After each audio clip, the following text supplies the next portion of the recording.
Hi everyone, this is C. Ketul Patel from Accounting Baba and I welcome you from bottom of my heart in today's wonderful session on stock audit. Stock audit कैसे करना है, उसकी importance क्या है, benefits क्या है, क्यों करते हैं और कैसे करना है, वो सब हम जानेंगे। हम अपने सेशन के जो स्पीकर है रोहित जी उनसे क्वेश्चंस पूछेंगे। तो नेक्स्ट फ्यू मिनट्स के अंदर सेशन स्टार्ट करने वाला है। Make yourself comfortable, note pen ले लीजिए, पेन ले लीजिए, जितना हो सके उतना मैक्सिमम अटेंशन आप देना जिससे आप मैक्सिमम बेनिफिट ले सको इस पर्टिकुलर सेशन का, है ना। तो मैं फटाफट मेरा प्रेजेंटेशन शेयर कर देता हूँ। मैं कुछ अपने एंड से आपको कुछ वैल्यू एडिशन हो सके उतना कुछ शेयर करना चाहूंगा मेरे एंड से। ज़्यादा टाइम तो नहीं लूंगा, है ना, लेकिन फटाफट मैं आपके साथ कुछ शेयर कर रहा हूँ आप सबके बेनिफिट के लिए। आई होप कि आपको पसंद आएगा। एक मिनट में अपना प्रेजेंटेशन ओपन कर लेता हूँ। Fine, hope my screen is visible.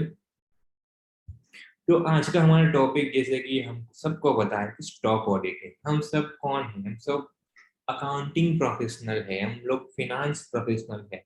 ये हमारा कोर है, ये हमारा हार्ट है ना। तो लर्न करने के लिए हम आए हैं, तो एकदम ध्यान लगा के मन लगा के सीखिएगा ताकि आपका भी टाइम खोटी ना हो, हमारा भी टाइम खोटी ना हो। जो स्पीकर जो अपने बिजी स्केड्यूल में से टाइम निकल के आए हैं तो उनका भी टाइम खोटी ना हो।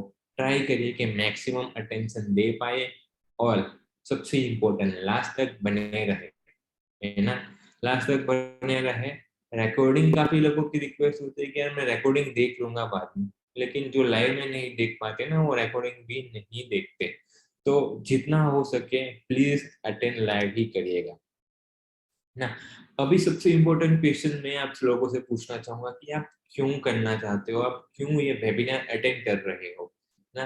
तो वेबिनार करने आप बोलेंगे सर मैं वेबिनार इसके लिए अटेंड कर रहा हूँ क्योंकि मेरे को कुछ नया सीखने को मिलेगा, मेरे अंदर वो लर्निंग एबिलिटी है, मेरे अंदर सीखने की जिज्ञासा है, इसके लिए मैं आपका एक वेबिनार अटेंड कर रहा हूँ।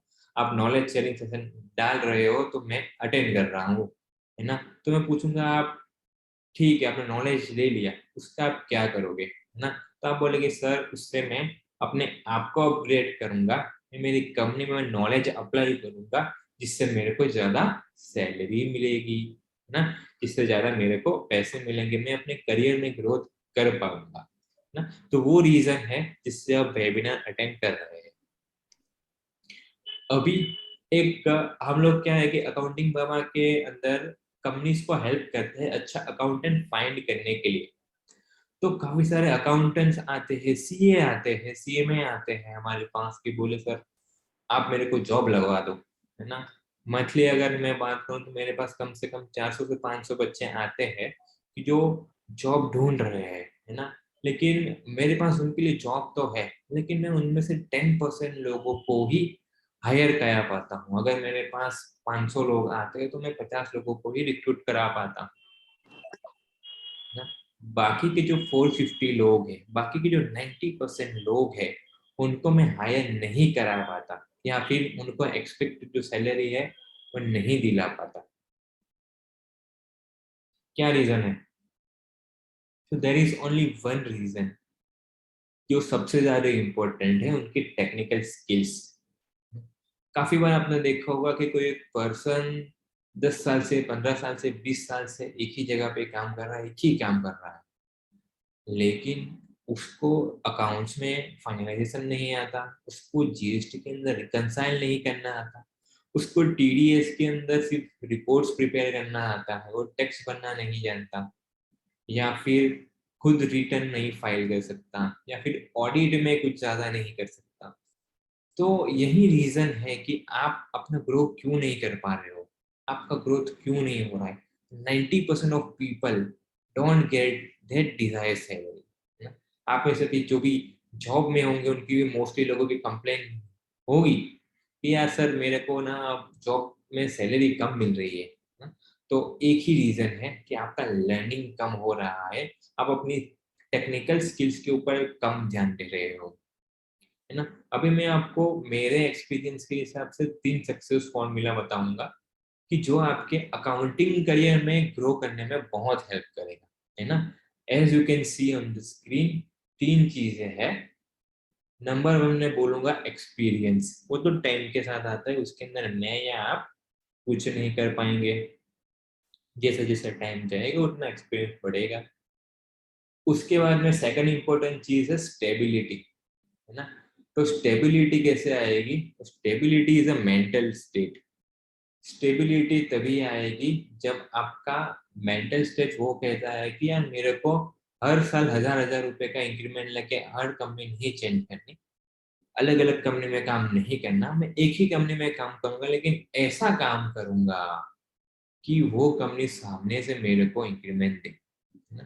कंपनी में आप ध्यान रखें कि 1000 2000 5000 से उनको ज्यादा बेनिफिट, ज्यादा नुकसान नहीं होने वाला।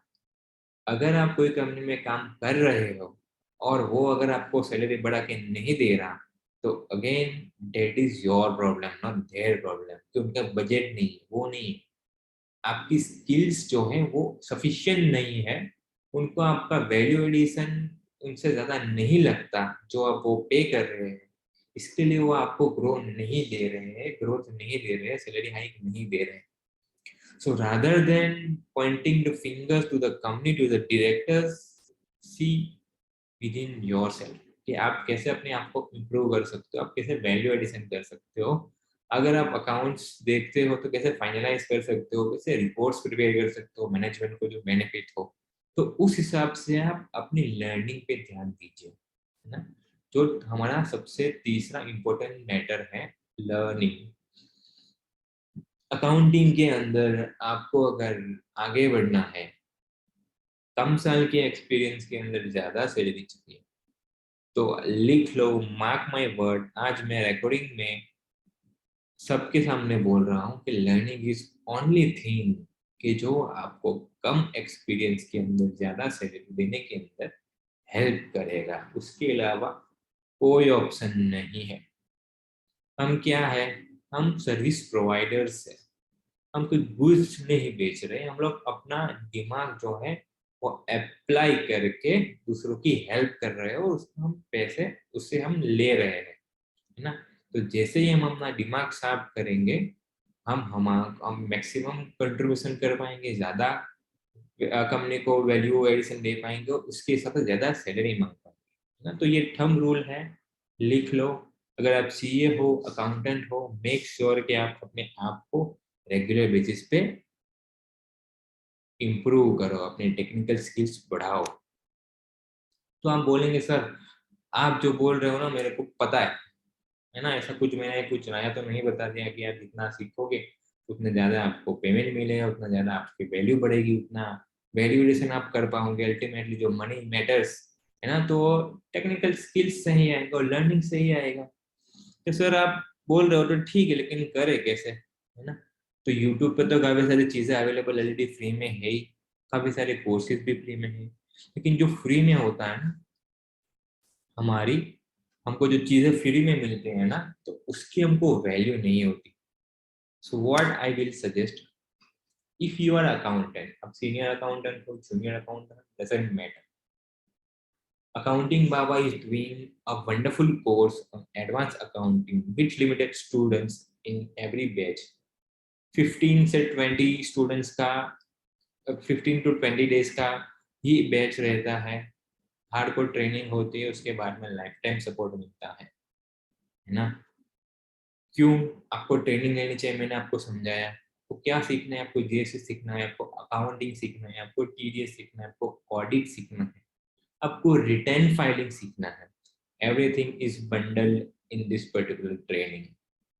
Take training from Accounting Baba and I am assuring you, कि अगर आप मेरे के यहाँ एक्स अमाउंट इन्वेस्ट कर रहे हो ना, तो आपको उसका रिवर्ड जो है, रिटर्न जो है, 2 से 3, कम से कम 2 से 3 महीने के अंदर मिल जाएगा।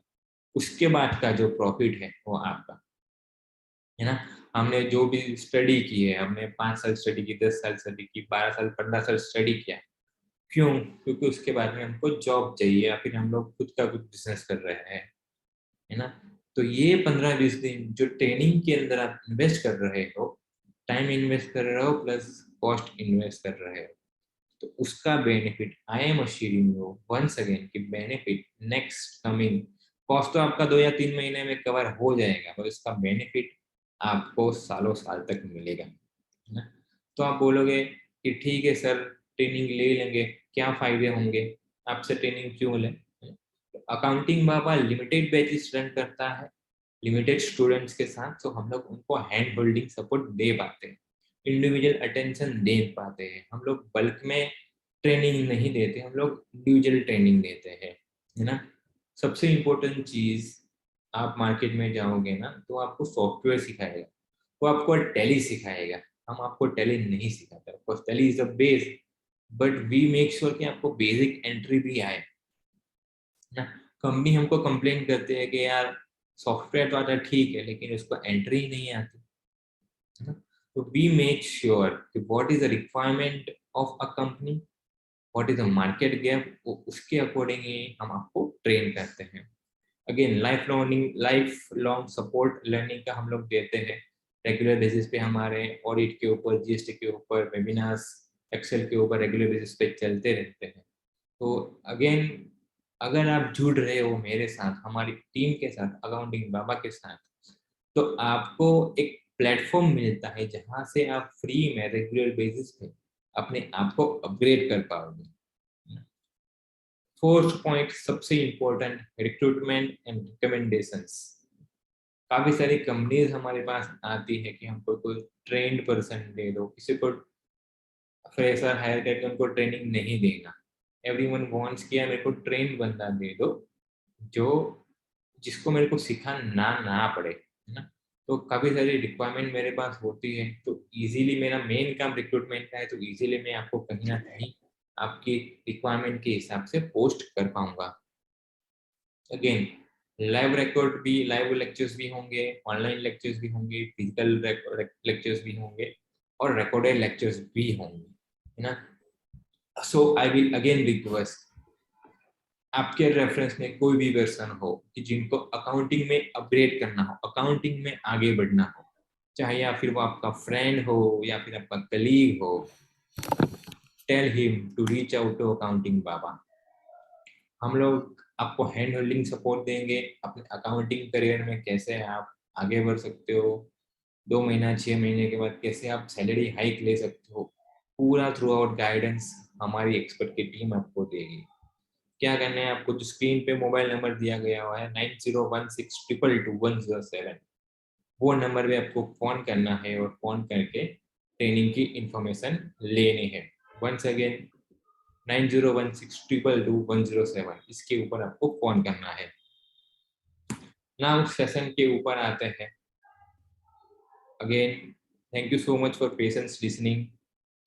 आज का हमारा टॉपिक फिर से हम उसके ऊपर आते हैं, stock audit, and let's start with speakers introduction. So आज के जो हमारे स्पीकर हैं, CA Rohit Porwal. First of all, sir, thank you so much for joining us. Thank you so much for accepting our invitation in a one goal, in a one shot. Sorry. So, अगर मैं रोहित जी को बात करूं तो he is very good friend of mine. He is a chartered accountant associated with a very well-known firm, S Jain and Associates, and he is handling a Surat branch, है ना। उन्होंने काफी सारे आईसीआई के जो कोर्सेज होते हैं, काफी सारे कोर्सेज किए हैं। दिशा हो गया, फॉरेंसिक अकाउंटिंग फ्रॉड डिटेक्शन का कोर्स हो गया, कॉन्करेंट ऑडिट का कोर्स हो गया, काफी सारे कोर्सेज किया है। इसके साथ उन्हें पीएचडी भी कर रहे हैं बीएनएसयू से। साथ साथ में वो काफी सारे इंस्टीट्यूट के अंदर as a speaker regular basis पे जाते रहते हैं। उनको टोटल 7 years का प्री एंड पोस्ट क्वालिफिकेशन का एक्सपीरियंस है, स्टैट्यूटरी ऑडिट का, कॉन्करेंट ऑडिट का, रेवेन्यू ऑडिट का और स्टॉक ऑडिट का। So again, it would be privilege to you and for me as well to listen to today's wonderful speaker, CA Rohit Porwal sir. Sir, over to you. Thank you. Thank you so much, Ketul bhai. First of all, thanks for arranging this webinar and inviting me for the for today's session. It's really been honor for me also to be here with all the fraternity, friends, colleagues, seniors, everyone who has joined this webinar. And I'll try to make it more practical as the name given by you, practical session on stock audit. So with this, I'll give thanks to the accounting Baba for making placement to various people, because I well known about you and your firm. You are doing very great job for the accountant as well as chartered accountant for giving their desirable job in the Surat city or outside.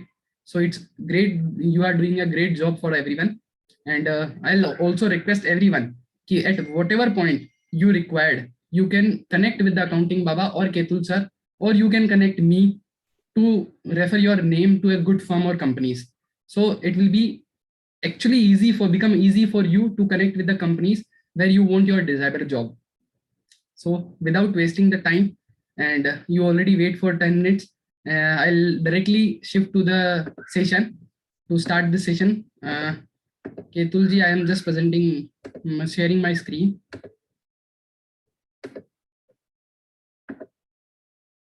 Hope it is visible.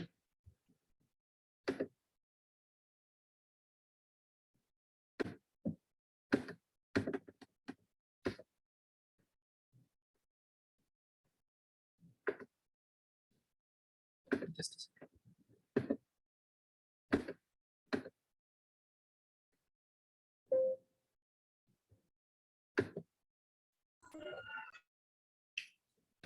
So today's session is practical aspect of stock audit. By the name itself, it is a practical aspect. So the Mr. Ketul has decided that this should be a practical knowledge, not for the theoretical. But still, for starting the session, I will just give the brief about the stock audit and the terms which is generally used in the stock audit assignment. So what is the stock audit? I'll start directly with the stock audit. It can be said it is a stock audit, either it is a revenue audit, inventory verifications audit, or receivable audit. So the different terms has been used by the different organization. Either it can be a bank or the financial institution or the companies. Because generally हमने ये देखा है कि we think that bank only appoint a chartered accountant or the consultant or professional to do the verification of stock, but not. It's like that. It is not only the bank, rather many big companies appoint professional for the verification of inventory at the different locations. So ऐसा नहीं कि bank अकेले करता है. It is the stock as well as inventory verification or the receivable verifications. So stock audit or inventory audit is a terms refers to the physical verification of the company's stock or book dates. So it can be physical verification of stock or book date by the bank or financial institution or company itself. मैं example देता हूं कि जैसे मैं अगर I am sitting at a corporate office of a company and I want कि मुझे मेरी कंपनी के डिफरेंट लोकेशन पे स्टॉक पड़ा हुआ है. I want to valued it. I want to get the verification of that कि जो स्टॉक मेरी ब्रांच या मेरा कोई ऑफिस दिखा रहा है, whether it is actually there or not, is there any difference, big difference or not. So they will appoint someone for the verification purpose. So it can be says that stock and inventory verification. Why stock and inventory verification audit? क्यों? Why stock audit? My question is, so for the bank purpose, bank आपको stock और book date के against में cash credit देता है. Maybe you heard about the word cash credit. Cash credit is the limit given by the bank against the hypothecation of inventory and book debt. यहाँ inventory means the stock or book date means the receivable, that is debtors. So for the verification of stock and book, because the underlying asset for the cash credit is security is book date and inventory. So they want to get assured about whether the stock or inventory is genuine, actually exist or not. इसके लिए bank अपने को appoint करती है. So this is the purpose of inventory verification.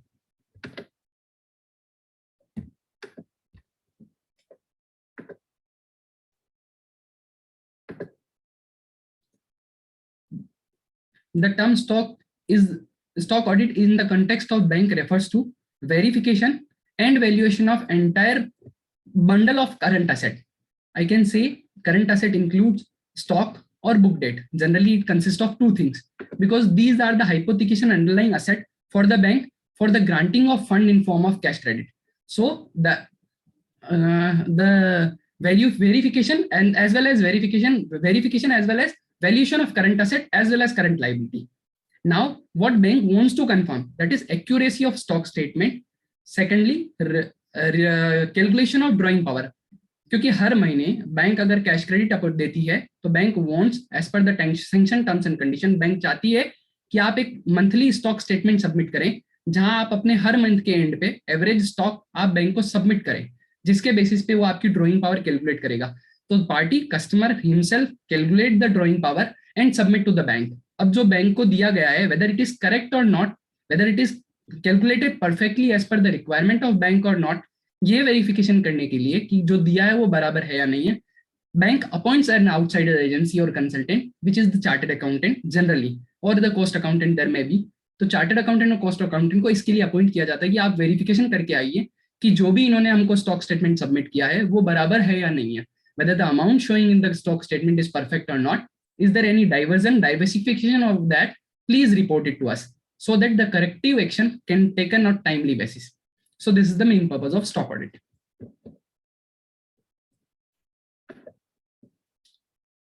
Meaning of stock, we have this stock, we will proceed that meaning of stock. What is the stock or inventory meaning? So the accounting standard 2, or it can be Ind AS presently, Ind AS 2 decide the valuation of inventories, where the stock definition has been given. Stock का वहाँ definition दिया हुआ है, where it is said that stock includes inventory held for sale in the ordinary course of business. जिस product में मैं deal करता हूँ, जिसका मैं सेल करता हूँ, उसको मैं इन्वेंट्री कहूंगा. और the inventory held for the further production for ultimate finished goods, conversion of into ultimate finished goods, वो भी आपका इन्वेंट्री कहा जाता है. तो मैं उसको स्टॉक को ब्रॉडली लेवल में डिफाइन करूँ तो it can be a raw material, work in progress stock, finished goods. It also includes stores, spares, loose tools और बाई प्रोडक्ट्स, क्योंकि कहीं कहीं कुछ बाई प्रोडक्ट ऐसे होते हैं जिनका मार्केटेबल वैल्यू अच्छा होता है. So that also consist the inventory parts, क्योंकि उसका भी वैल्यूएशन के बाद मुझे कुछ ना कुछ अमाउंट मिल जाएगा. So there can be a realisable value of that asset also. So मैं उसको भी इन्वेंट्री का पार्ट मानूंगा. Just a second. Now, what is the debtors and trade receivable? So debtors and trade receivable means amount due to an entity for goods or service rendered. मैंने अगर किसी को माल बेचा तो वो पैसा मुझे लेना है उस कंपनी से, तो for me it is the good trade receivable, और I can say it is my debtors because they are my debtors, वो मुझे देने वाले हैं. So I can say it is my debtors और trade receivable. So these are the two underlying asset which is generally verified while doing stock or inventory audit. I use the word cash credit facility. तो cash credit facility क्या होती है? तो cash credit facility ऐसी होती है जिसमें bank or financial institution आपको एक अंडरलाइन असेट के अगेंस्ट में, आई सेड एक underline asset that can be a stock, book debt or any other asset, उनके बेसिस पे उनके हाइपोथिकेशन और प्लेज करने के बाद आपको एक लिमिट, सर्टेन लिमिट डिसाइड करके दे देती कि you have been granted for using this fund facility for a certain period of time. एक निश्चित पीरियड के लिए आपको दिया जाता है. That can be a permanent but subject to periodical review. हर एक साल में, 6 महीने में, 5 साल में द बैंक विल डिसाइड कि कितने साल में पीरियोडिकल रिव्यू और वेरिफिकेशन करना है. So the drawing power is permitted against the stock of goods, stock or goods and the book debt in cash credit facility. Both the cash credit account will be allowed for the two things, deposit or withdrawal. It is just like a current account where the OD has been granted. मतलब मुझे एक limit दे दी जाएगी कि आपका balance इतने negative तक जा सकता है. That called cash credit. मुझे केतुल भाई ने ये बताया है, may be many of the professional chartered accountant has joined this session, but I am taking it the scratch because many of the accountant who has not joined the firm, who want to join the firm in the future, so they will understand these terms. So I am taking this session in that kind manner ताकि सबको ये basic भी पता चल जाए. It will take 2 or 5 minutes more. I'll shift to the actual practical aspect of the stock audit later on. So please be with me. Thank you. Now the drawing power is permitted against stock and book debt. The cash credit account is same like current account where the negative balance is also allowed till the certain period, certain amount, जिसमें एक limit तक मुझे negative balance जाने का permission होता है. Last में cash credit facilities offered a permanent basis. Generally term loan जो होता है, टर्म लोन कैश क्रेडिट में यही डिफरेंस है कि टर्म लोन में एक मंथली या क्वार्टरली बेसिस पे एक फिक्स्ड अमाउंट रीपे करना होता है, बट कैश क्रेडिट में पीरियोडिसिटी के हिसाब से रीपेमेंट नहीं होता है. You can just use as a deposit and withdrawal that account. और ये सर्टेन पीरियड के साथ रिव्यू होता है। Generally the review period is 1 year, so that bank को पता रहता है कि 1 साल के बाद की उसके अकाउंट में उसको उसकी उतनी फैसिलिटी जितनी मैंने दी हुई है उतनी जरूरत है या नहीं है, उसके पास उतनी अंडरलाइन असेट है या नहीं है, उसकी रिक्वायरमेंट बढ़ गई या कम हो गई है, तो वो रिव्यू के टाइम पे पता चल जाती है। So that's why bank generally review this facility on the certain period of time. Credit facility दो तरह से हो सकती है, either it can be a pledge और हाइपोथिकेशन। प्लेज और हाइपोथिकेशन में एक डिफरेंस है। हाइपोथिकेशन में मतलब the underlying asset will be in the position of me as a customer. अगर मैं बैंक का कस्टमर हूं तो अंडरलाइंग असेट मेरे पास रहती है, और प्लेज के केस में the asset will be shifted and handed over to the bank or financial institution. जैसे मैंने gold loan OD against gold लिया हुआ है, सो मैंने गोल्ड बैंक के पास प्लेज कर दिया है और they will issue a fix the limit for me. तो मेरे पास अंडरलाइंग असेट जो है वो बैंक के पास पड़ी हुई है। Same like OD against fix deposit, वो भी ऐसा एग्जांपल है जिसमें अंडरलाइंग असेट बैंक के पास रहती है, तो वो प्लेज है। Now the hypothecation of the inventory and book debt, वो वहां आप you are using that inventory, you are dealing in this, आप सेल कर रहे हो, आप परचेज कर रहे हो, आप सब कुछ कर रहे हो। सो आप अंडरलाइन असेट में क्या कर रहे हैं, यू कैन डील, तो इन्वेंट्री एक्चुअल में आपके पास है। So that's why it called hypothecation of inventory. आप जब सैंक्शन लेटर पढ़ेंगे, I will come to the sanction letter later on, पर जब इन बैंक जब आपको बनाता है तो it is pledge, not it is hypothecation not pledge. So in different different kind of facilities वो डिफरेंट डिफरेंट हो सकती है, either it can be a pledge और hypothecation.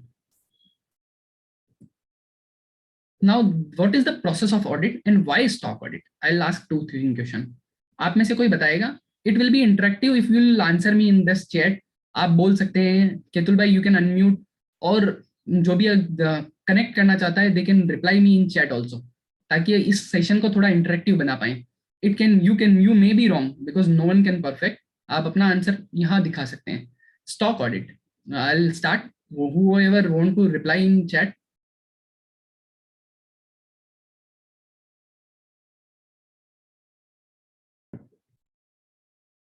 Sorry, stock audit is about the authentication and the verification of stock and inventory. In what manner?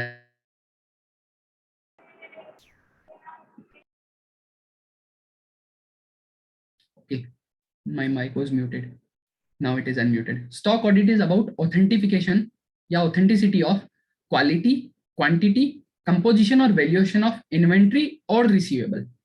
Stock audit में अपने को 4 काम करने होते हैं। पहला, वेरिफिकेशन ऑफ क्वांटिटी, जितना क्वांटिटी वो जनरली मुझे स्टॉक स्टेटमेंट में हर महीने दे रहा है, क्या उतना क्वांटिटी उसके पास है या नहीं है, that has to be verified. क्यों, वो उसका मैं आंसर दूंगा। क्वालिटी, क्या जिस रेट जिस क्वालिटी की वो बात कर रहा है वो एक्चुअल में एग्जिस्ट करती है कि नहीं करती है, क्योंकि बैंक अपनी ड्रॉइंग पावर केवल क्लाइंट के कहने मात्र से एक्सेप्ट कर लेता है। When the he has submitted an stock statement to the bank, bank has accepted, हाँ ये आपका डीपी इतना बन जाता है। सो आदमी झूठ, there can be a chances of fraud, कि जो मैंने सबमिट किया है वो गलत है, मैं 100 रुपए की इन्वेंट्री को 200 रुपए बता के बैंक को बोल रहा हूँ, और जो एक्सेस अमाउंट है that can be parked in somewhere, मेरे पास जितनी जरूरत नहीं उससे ज्यादा मैं लेके बैठाऊं। So quality, quantity, composition, raw material, finish goods और WIP, अगर मैं चाहूँ तो ऊपर नीचे कर सकता हूँ। रॉ मटेरियल अगर मेरा 30 रुपए का आता है, मेरा WIP में 50 रुपए लगता है, और फिनिश गुड 80 रुपए की वैल्यूएशन है, so I can change the composition in between from the raw material to WIP to finish goods. So जो जैसा मटेरियल है, क्या पार्टी कस्टमर मुझे ऐसा ही सबमिट कर रही है, that bank wants to confirm, पर उनके पास इतना समय या इतना एक्सपीरियंस नहीं है, एक्सपर्टीज नहीं है इन द फील्ड, इसलिए बैंक हमको अपॉइंट करती है। So as a chartered accountant मैं ये काम करता हूँ, और मैं ये बात करता हूँ, आज केतुल भाई का ये पर्सपेक्टिव क्या था, why he has make this webinar, why he has schedule this webinar, क्योंकि वेबिनार को अपॉइंट शेड्यूल करने का पर्पज ही यही था कि एक्चुअल में जो वेरिफिकेशन करता है वो अकाउंटेंट्स करते हैं या मेरे सबऑर्डिनेट करते हैं, उनको ये पता होना चाहिए, अगर उन्होंने कुछ ढूंढ के निकाला तो ये मेरे सिग्नेचर, क्योंकि I am going to sign on the audit report based on relying on the my staff works, तो मेरे स्टाफ को इतनी चीजें पता होनी चाहिए कि व्हाट एम जो मैं कर रहा हूँ या जो मेरी रिक्वायरमेंट है बैंक के हिसाब से वो परफेक्टली कर रहा हूँ कि नहीं कर रहा हूँ, otherwise my signature will be on stake.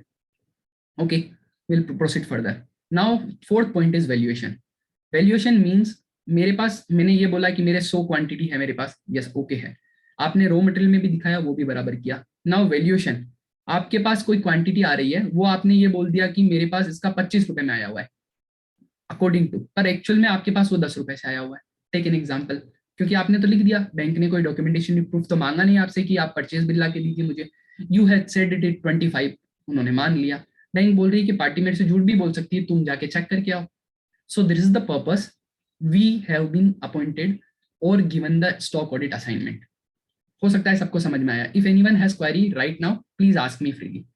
अगर आप हैंड रेज करेंगे तो we will unmute you also. This fourth thing,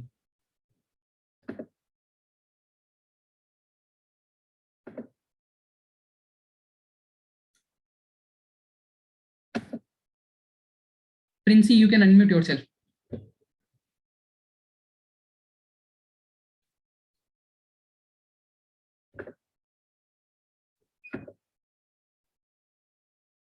Princey, Ketul भाई। Hello. Yes yes please ask, बोलिए ना। हाँ सर, वो जो लास्ट में आपने समझा ना, वो एक बार फिर से समझा ना, उसमें समझ में नहीं आया। वैल्यूएशन के लिए? हाँ। हाँ ठीक है, थैंक, कोई बात नहीं, मैं वापस बोल देता हूँ। वैल्यूएशन में ओके कैसा है, थैंक, कोई बात नहीं। ओके। वैल्यूएशन में कैसा है कि मैंने कोई मटेरियल खरीदा, if I am talking about raw material, जो जहां मैंने कुछ भी वैल्यूएशन नहीं किया है, रॉ मटेरियल मैंने जो परचेज किया है, take an example, I have purchase, मैंने यार्न खरीदा है, I am talking about yarn, मैंने 100 किलो यार्न खरीदा है, उसका वैल्यूएशन था 50 रुपए पर केजी, या take an example 200 rupees per KG. 100 KG yarn 200 रुपए की रेट से खरीदा है, तो मेरा मटेरियल कॉस्ट कितना हुआ, 20,000 रुपए। पर बैंक को मेरे को मैंने क्या बोल दिया कि सर मैंने 200 में नहीं, ये तो 300 में खरीदा हुआ है। तो 100 rupees into 300, 100 kg into 300 rupees, ये मटेरियल मैंने एक्चुअल में 20,000 रुपए में खरीदा था, पर बैंक को मैंने बता दिया 30,000 रुपए से। 30,000 रुपए में मैंने बता दिया, बैंक मेरे को उतने पे डीपी दे देगा। जब मेरा मटेरियल का कॉस्ट ही 20,000 रुपए है, how can I set bank to 30,000 rupees. अब मैंने अगर 30,000 रुपए बैंक को बोल दिया है, bank is not going to answer me कि भाई कैसे आया, क्या आया, कुछ नहीं पूछेगा। इसीलिए बैंक अपने को बोलेगा कि इस बंदे ने मुझे मई के स्टॉक स्टेटमेंट में ये बोला था कि इसने ये मटेरियल 30,000 रुपए में खरीदा है। सो आप जाके पूछिए ना कि ये 30,000 रुपए में खरीदा था कि नहीं खरीदा, whether you want to verify, you should verified कि वो 30,000 का था या नहीं था। So that's why this is called about verification, valuation. So these are the 4 reason why we have been appointed for the verification of stock or inventory from the bank side. First quality, second quantity, third composition, and fourth valuation. These are the 4 things for majorly we have been appointed as stock auditor. Okay okay, thank you sir. Yes, no issue. Sonia, you can unmute yourself. Good evening sir. Good evening, बोलिए। Sir जैसे अभी आपने बोला composition करना है, तो जैसे एक फैक्ट्री में तो मल्टीपल प्रोडक्ट्स प्रोड्यूस होते हैं। Yes yes. एक प्रोडक्ट के हिसाब से उसका मींस वैल्यूएशन पूरा प्रॉपर कैसे निकाला जाएगा? मैं एक एग्जांपल देता हूँ आपको, यार्न की ही बात करता हूँ। एक प्रोडक्शन कपड़े की मिल है, कपड़े की फैक्ट्री सूरत की बात करता हूँ। When we are working in the textile city, मैंने कोई यार्न खरीदा है, मेरे पास यार्न का वैल्यूएशन आ गया 100 रुपए। तो हम, it is the responsibility of the company to make the separations between the inventory. ये बैंक की रिक्वायरमेंट है कि जब भी बैंक अपना सैंक्शन लेटर देता है, उसमें लिखा हुआ होता है कि आपको अपना इन्वेंटरी अलग अलग रखना पड़ेगा in form of raw material, WIP as well as finish goods. So मैंने ये बोला, आपने WIP का क्वेश्चन बराबर, क्योंकि when you said about raw material वो इजीली आइडेंटिफिकेशन हो जाएगा। आप अगर फिनिश गुड्स की बात करें वो भी इजीली आइडेंटिफाई बोला जाए, बट वर्किंग प्रोग्रेस में सबको ज्यादा दिक्कत आती है। सो अगर पार्टी ने ये बोला कि मेरा WIP है, कैसे डिसाइड करेंगे कि ये WIP कितने रुपए का है? तो अपन को 2 गैप लेने का है, रॉ मटेरियल की कॉस्ट कितनी थी, फिनिश गुड्स की कॉस्ट कितनी है, वो जो पार्टी बोल रही है। We will verify first 2 things. तो मेरे यार्न वाले एग्जांपल में देख लीजिए, मैंने बोला था 200 रुपए पर केजी का यार्न लगा। पार्टी बोलती है मेरा कुछ मशीनरी में माल लगा है, वो WIP है। मैं फाइनल जो साड़ी बना के देता हूँ, उस साड़ी का 1 किलो वेट आता है और साड़ी की रेट है 400 रुपए, और मैं बोलता हूँ रॉ मटेरियल की रेट है 200 रुपए। सो मुझे ये तो पता है कि WIP इन बिटवीन रहेगी, that can be between 200 to 400 rupees, क्योंकि फिनिश गुड्स में सब कुछ फिनिश हो चुका है, रॉ मटेरियल में सब कुछ बाकी है। सो मेरा 200 से 400 के बीच में। Now I will ask how you value your WIP। आप अपना WIP का वैल्यूएशन बैंक को कैसे करके देते हैं, मुझे बताइए। सो आपको क्या देगा, बिल ऑफ मटेरियल देगा या तो, या कॉस्ट शीट देगा, 2 में से एक चीज देगा आपको। कॉस्ट शीट क्या होती है कि क्या क्या कॉस्ट लगती है मेरे प्रोडक्शन में, या आज तक का जो स्टॉक बन चुका है मेरे पास। जैसे मैं एक बात बताता हूँ कि आपने यार्न लगा दिया, मशीन पे चला गया, यार्न का ग्रे बन गया, ग्रे बनने के बाद उस पर कलरिंग बाकी है और प्रोसेसिंग बाकी है। सो आपको ये पता, आप ये पूछिए कि सर 3 प्रोसेस आपका चलता है, उसमें कितना कितना अमाउंट लगता है जनरली, आप क्या क्या करते हैं, उसमें क्या क्या मटेरियल यूज होता है। सो मैंने सोच लिया कि मेरा यार्न से मेरा ग्रे बनता है, ग्रे मीन्स कपड़ा बनता है। अब यार्न से कपड़े में मुझे पता है कि दो चीजें लगने वाली, एक लेबर कॉस्ट लगती है, मशीनरी ओवरहेड लगेगा और इलेक्ट्रिसिटी लगेगी। सो इसका ऑन एन एवरेज कितना पैसा लगने वाला है वो आप इजीली आइडेंटिफाई कर पाएंगे। So I will add that amount in the WIP cost, मैं उतना जोड़ दूंगा उसमें। सो मेरा एस्टिमेटेड कॉस्ट जैसे मुझे लगता है कि ये WIP भी कितने लेवल तक कंप्लीटेड है, लाइक मेरा 20% कंप्लीशन है, 30% कंप्लीशन है, 40%, जैसा लास्ट में मैं बोल दूं कलरिंग भी हो चुका है, ओनली प्रोसेस बाकी है, फिनिश गुड्स का प्रोसेस बाकी है। तो प्रोसेस में करना क्या होता है, प्रोसेस में केवल मशीन में जाके वो प्रोसेस हो जाएगा कपड़ा। So it is 80% completed. So आप क्या करते हैं, मैं अगर आपके पास दूसरे कोई भी ऑप्शन नहीं अवेलेबल है, यू कैन से 400 रुपीज आपका फिनिश गुड्स का वैल्यूएशन है, I will take it 75 rupees, is it okay? तो आप ले लीजिए उसका, उससे पूछ लीजिए कि हाउ यू वेरीफाइड इट, आपने कैसे जजमेंट दिया। Now you want to satisfied yourself कि जो उसने किया है वो बराबर नहीं किया है कि किया है, दैट इज थिंग। ठीक है, okay sir. One more person, AK Kumar has raise your voice, आप आपका अनम्यूट कर सकते हैं AK।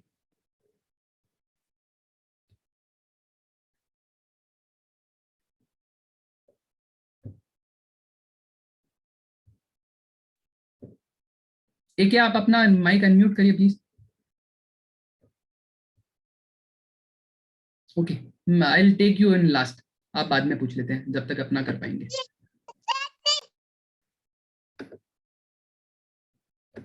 Now 5 stage in any audit. Audit में एक ऑडिट इज अ प्रोसेस, हमको बहुत सारी जगह सिखाया हुआ while we are doing many things, audit एक प्लानिंग है, पूरा प्रोसेस है, और इस प्रोसेस में डिफरेंट डिफरेंट फेजेस आते हैं।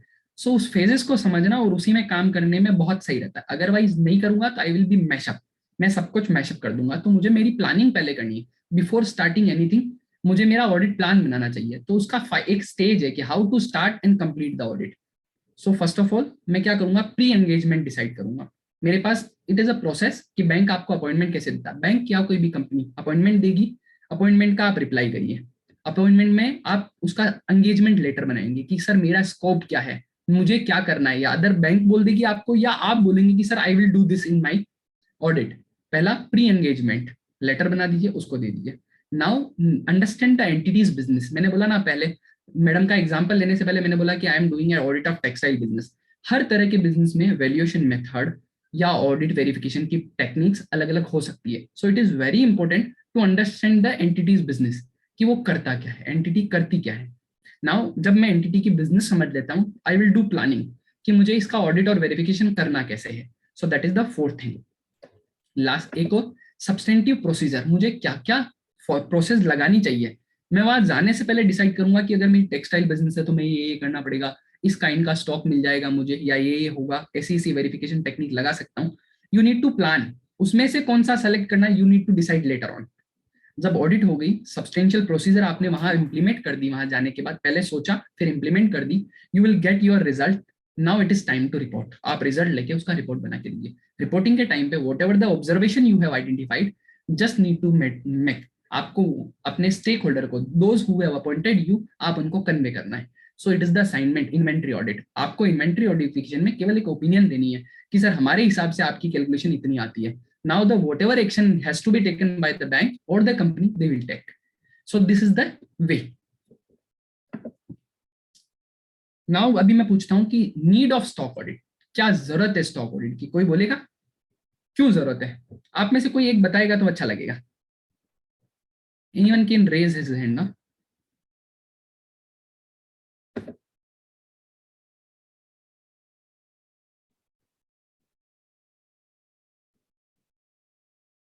आप अपना चैट में भी लिख सकते हैं, whatever you want to, आप अपना चैट में लिख सकते हैं कि क्यों स्टॉक ऑडिट की जरूरत है।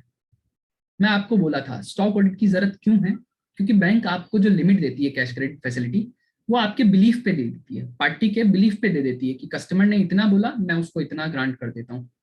पर क्या in the today's time in India, मैं तो केवल इंडिया की बात करूंगा, कि क्या बिलीव किया जा सकता है क्या? आप अगर किसी भी स्टॉक ऑडिट में एक वर्ड यूज करता हूं, prevention is better than cure. बचाव उपचार से ज्यादा अच्छा है, पहले रोक लो खराब होने से ज्यादा। इसके लिए स्टॉक ऑडिट है, ये इसी पर्पस के लिए स्टॉक ऑडिट होती है कि जो मैं करने वाला हूं या जो होने वाला है उससे मैं उस पर रेस्ट्रिक्शन लगा दूंगा तो ज्यादा अच्छा है। एक कैमरा लगा दो अगर जहां आपका स्टाफ काम कर रहा है, तो अपने आप जो चांसेस ऑफ लेकुना है वो खत्म हो जाएंगे। सेम सिस्टम ये कि टाइम टाइम पे उसके यहाँ बेचते रहो आदमी को कि भैया कभी भी वेरिफिकेशन हो सकता है, कभी भी कुछ भी हो सकता है। तो इसके लिए स्टॉक ऑडिट है कि भैया सामने वाले को मौका ना दो कुछ गलत करने का, और अगर कुछ गलत हुआ है तो उसको टाइम से पकड़ लो। So this is the purpose of stock audit. And stock audit is essential for following purpose. पहला, assurance to bank regarding followings what, जो एनवायरमेंट है प्रिजर्वेशन ऑफ इन्वेंट्री का वो बराबर है। आइसक्रीम है, बाहर रख रखी खुले में ताकि वो मिल्क बन गया, अब उसके लिए बोलता है कि आइसक्रीम की वैल्यूएशन 200 रुपीज पर लीटर है।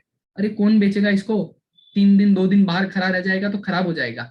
वो खराब भी हो गया, बाहर भी पड़ा, फिर भी वो इन्वेंट्री में शामिल करके रखा है पार्टी ने।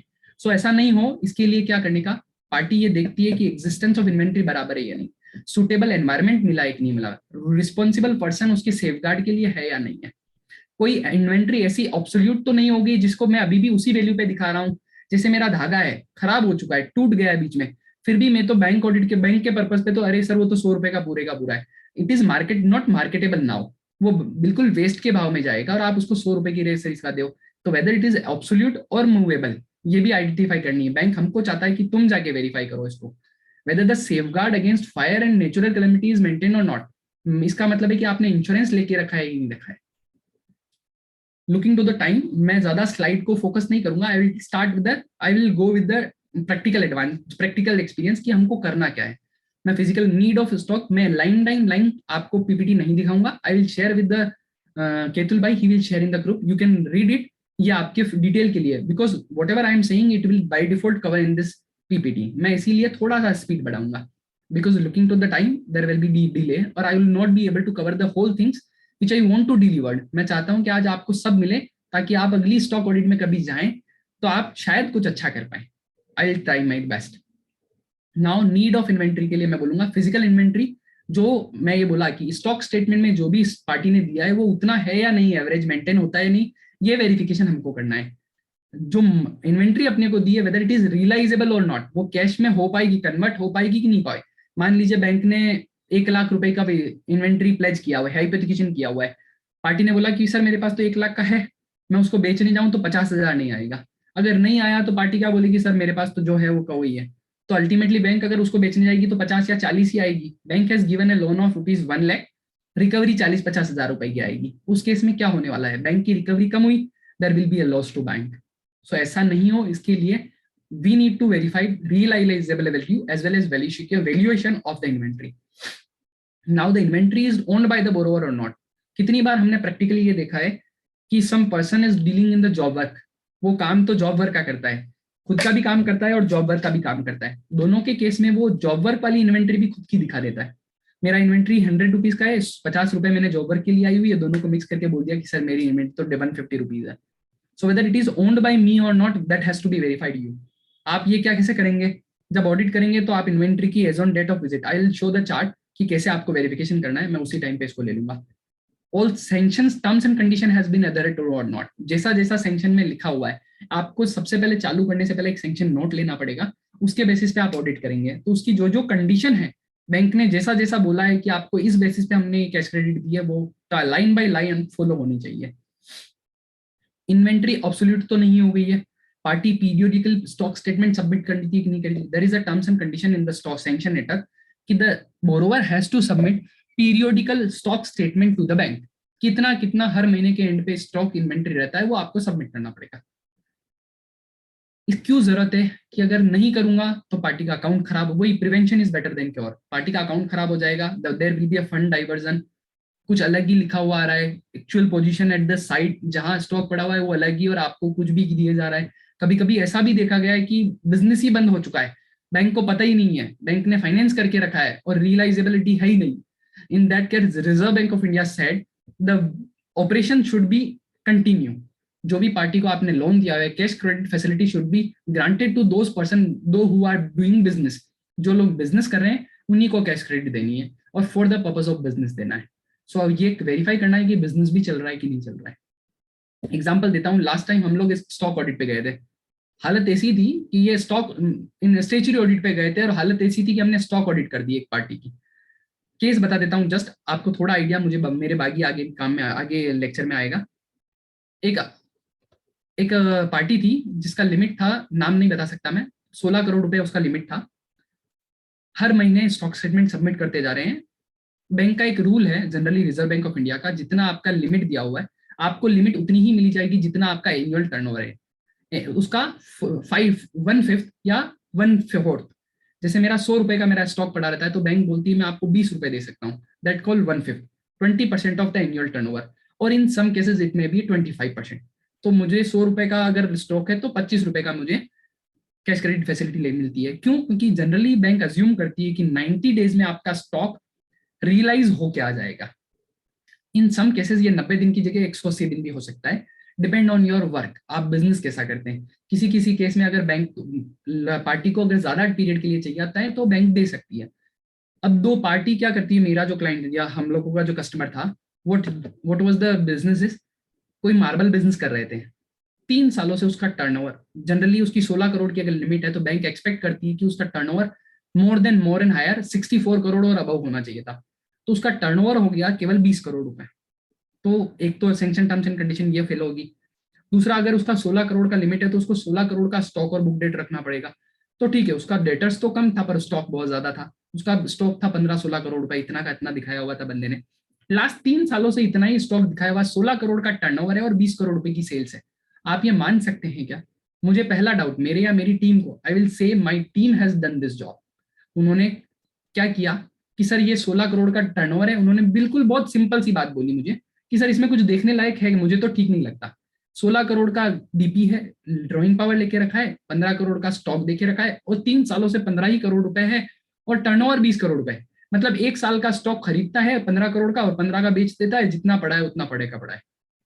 हमने बोला नहीं नहीं यार ये तो गलत है, 16 करोड़ की इन्वेंट्री हो ही नहीं सकती। चलो 3 साल पहले जाके देखो, 3 साल पहले जाके देखा तो 80 करोड़ का टर्नओवर था या 70 करोड़ का turnover, that reduce to 40 crore and now it comes to 20 crore rupees.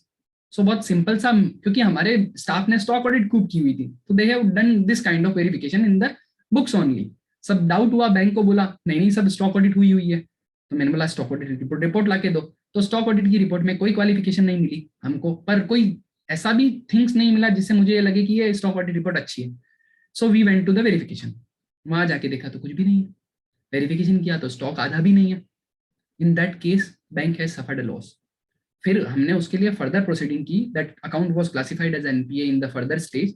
NPA means non performing asset. अगर किसी के पास स्टॉक नहीं है और फिर भी वो अपने से बैंक से पैसा लेके रखता है तो it is fraud against the bank और बैंक उसको एनपीए क्लासिफाई कर सकता है, रदर इट इज करवाना पड़ेगा। सो उन्होंने ऐसा किया।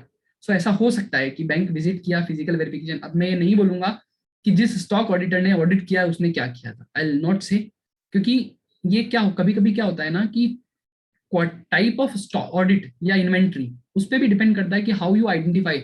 अब बहुत सारा मार्बल पड़ा है, ये कितने क्वांटिटी आपको कैसे पता चलेगा? तो you should put your substantive audit procedure to verify, to calculate कि कितना आया, कितना गया, कितना आपने बेचा, कितने एरिया में कितना मार्बल रखा जा सकता है। It is just an example. मैं तो एक केवल बोल सकता हूँ कि ताकि इस कमरे की साइज कितनी है, मेरे ऑफिस की साइज कितनी है, इसमें कितने स्क्वायर फीट की जगह और एक कपड़े को मैं कितने स्क्वायर फीट में रख सकता हूँ, ऐसे भी आप वेरिफिकेशन कर सकते हैं। There can be a verification method, वो आप अपनी को सेटिस्फाइड करने के लिए कुछ भी चूज कर सकते हो। Now we proceed further. Scope of audit करना क्या है आपको स्टॉक ऑडिट में? तो मैंने बोला physical verification of inventory, verification of condition of storage, आप कैसे पड़ा हुआ है स्टॉक वो भी देखना है, कहीं खुले में बारिश में पड़ा हुआ है तो बिक ही नहीं पाएगा, ये आपको लिखना पड़ेगा। वैल्यूएशन ऑफ इन्वेंट्रीज, एब्सोल्यूट हो गई है क्या कोई? एजिंग की बहुत 1 साल पहले का माल है आज भी उसी रेट पे दिखा के रखा है, बेचने जाओगे तो 10 रुपए नहीं मिलेगा, 100 रुपए पे दिखा के रखा है। So that has to be reported कि भैया ऑब्सोल्यूट पड़ा है। देखने से when you visit the place ना आपको पता चल जाएगा कि ये वेरिफिकेशन कैसे करना है। You will start working on that, क्योंकि वी आर द ऑडिटर, हमको अकाउंट्स और ऑडिट में पता चलता है, हमारी नजरें ही ऐसी है कि हमको कुछ ना कुछ समझ में आ ही जाएगा।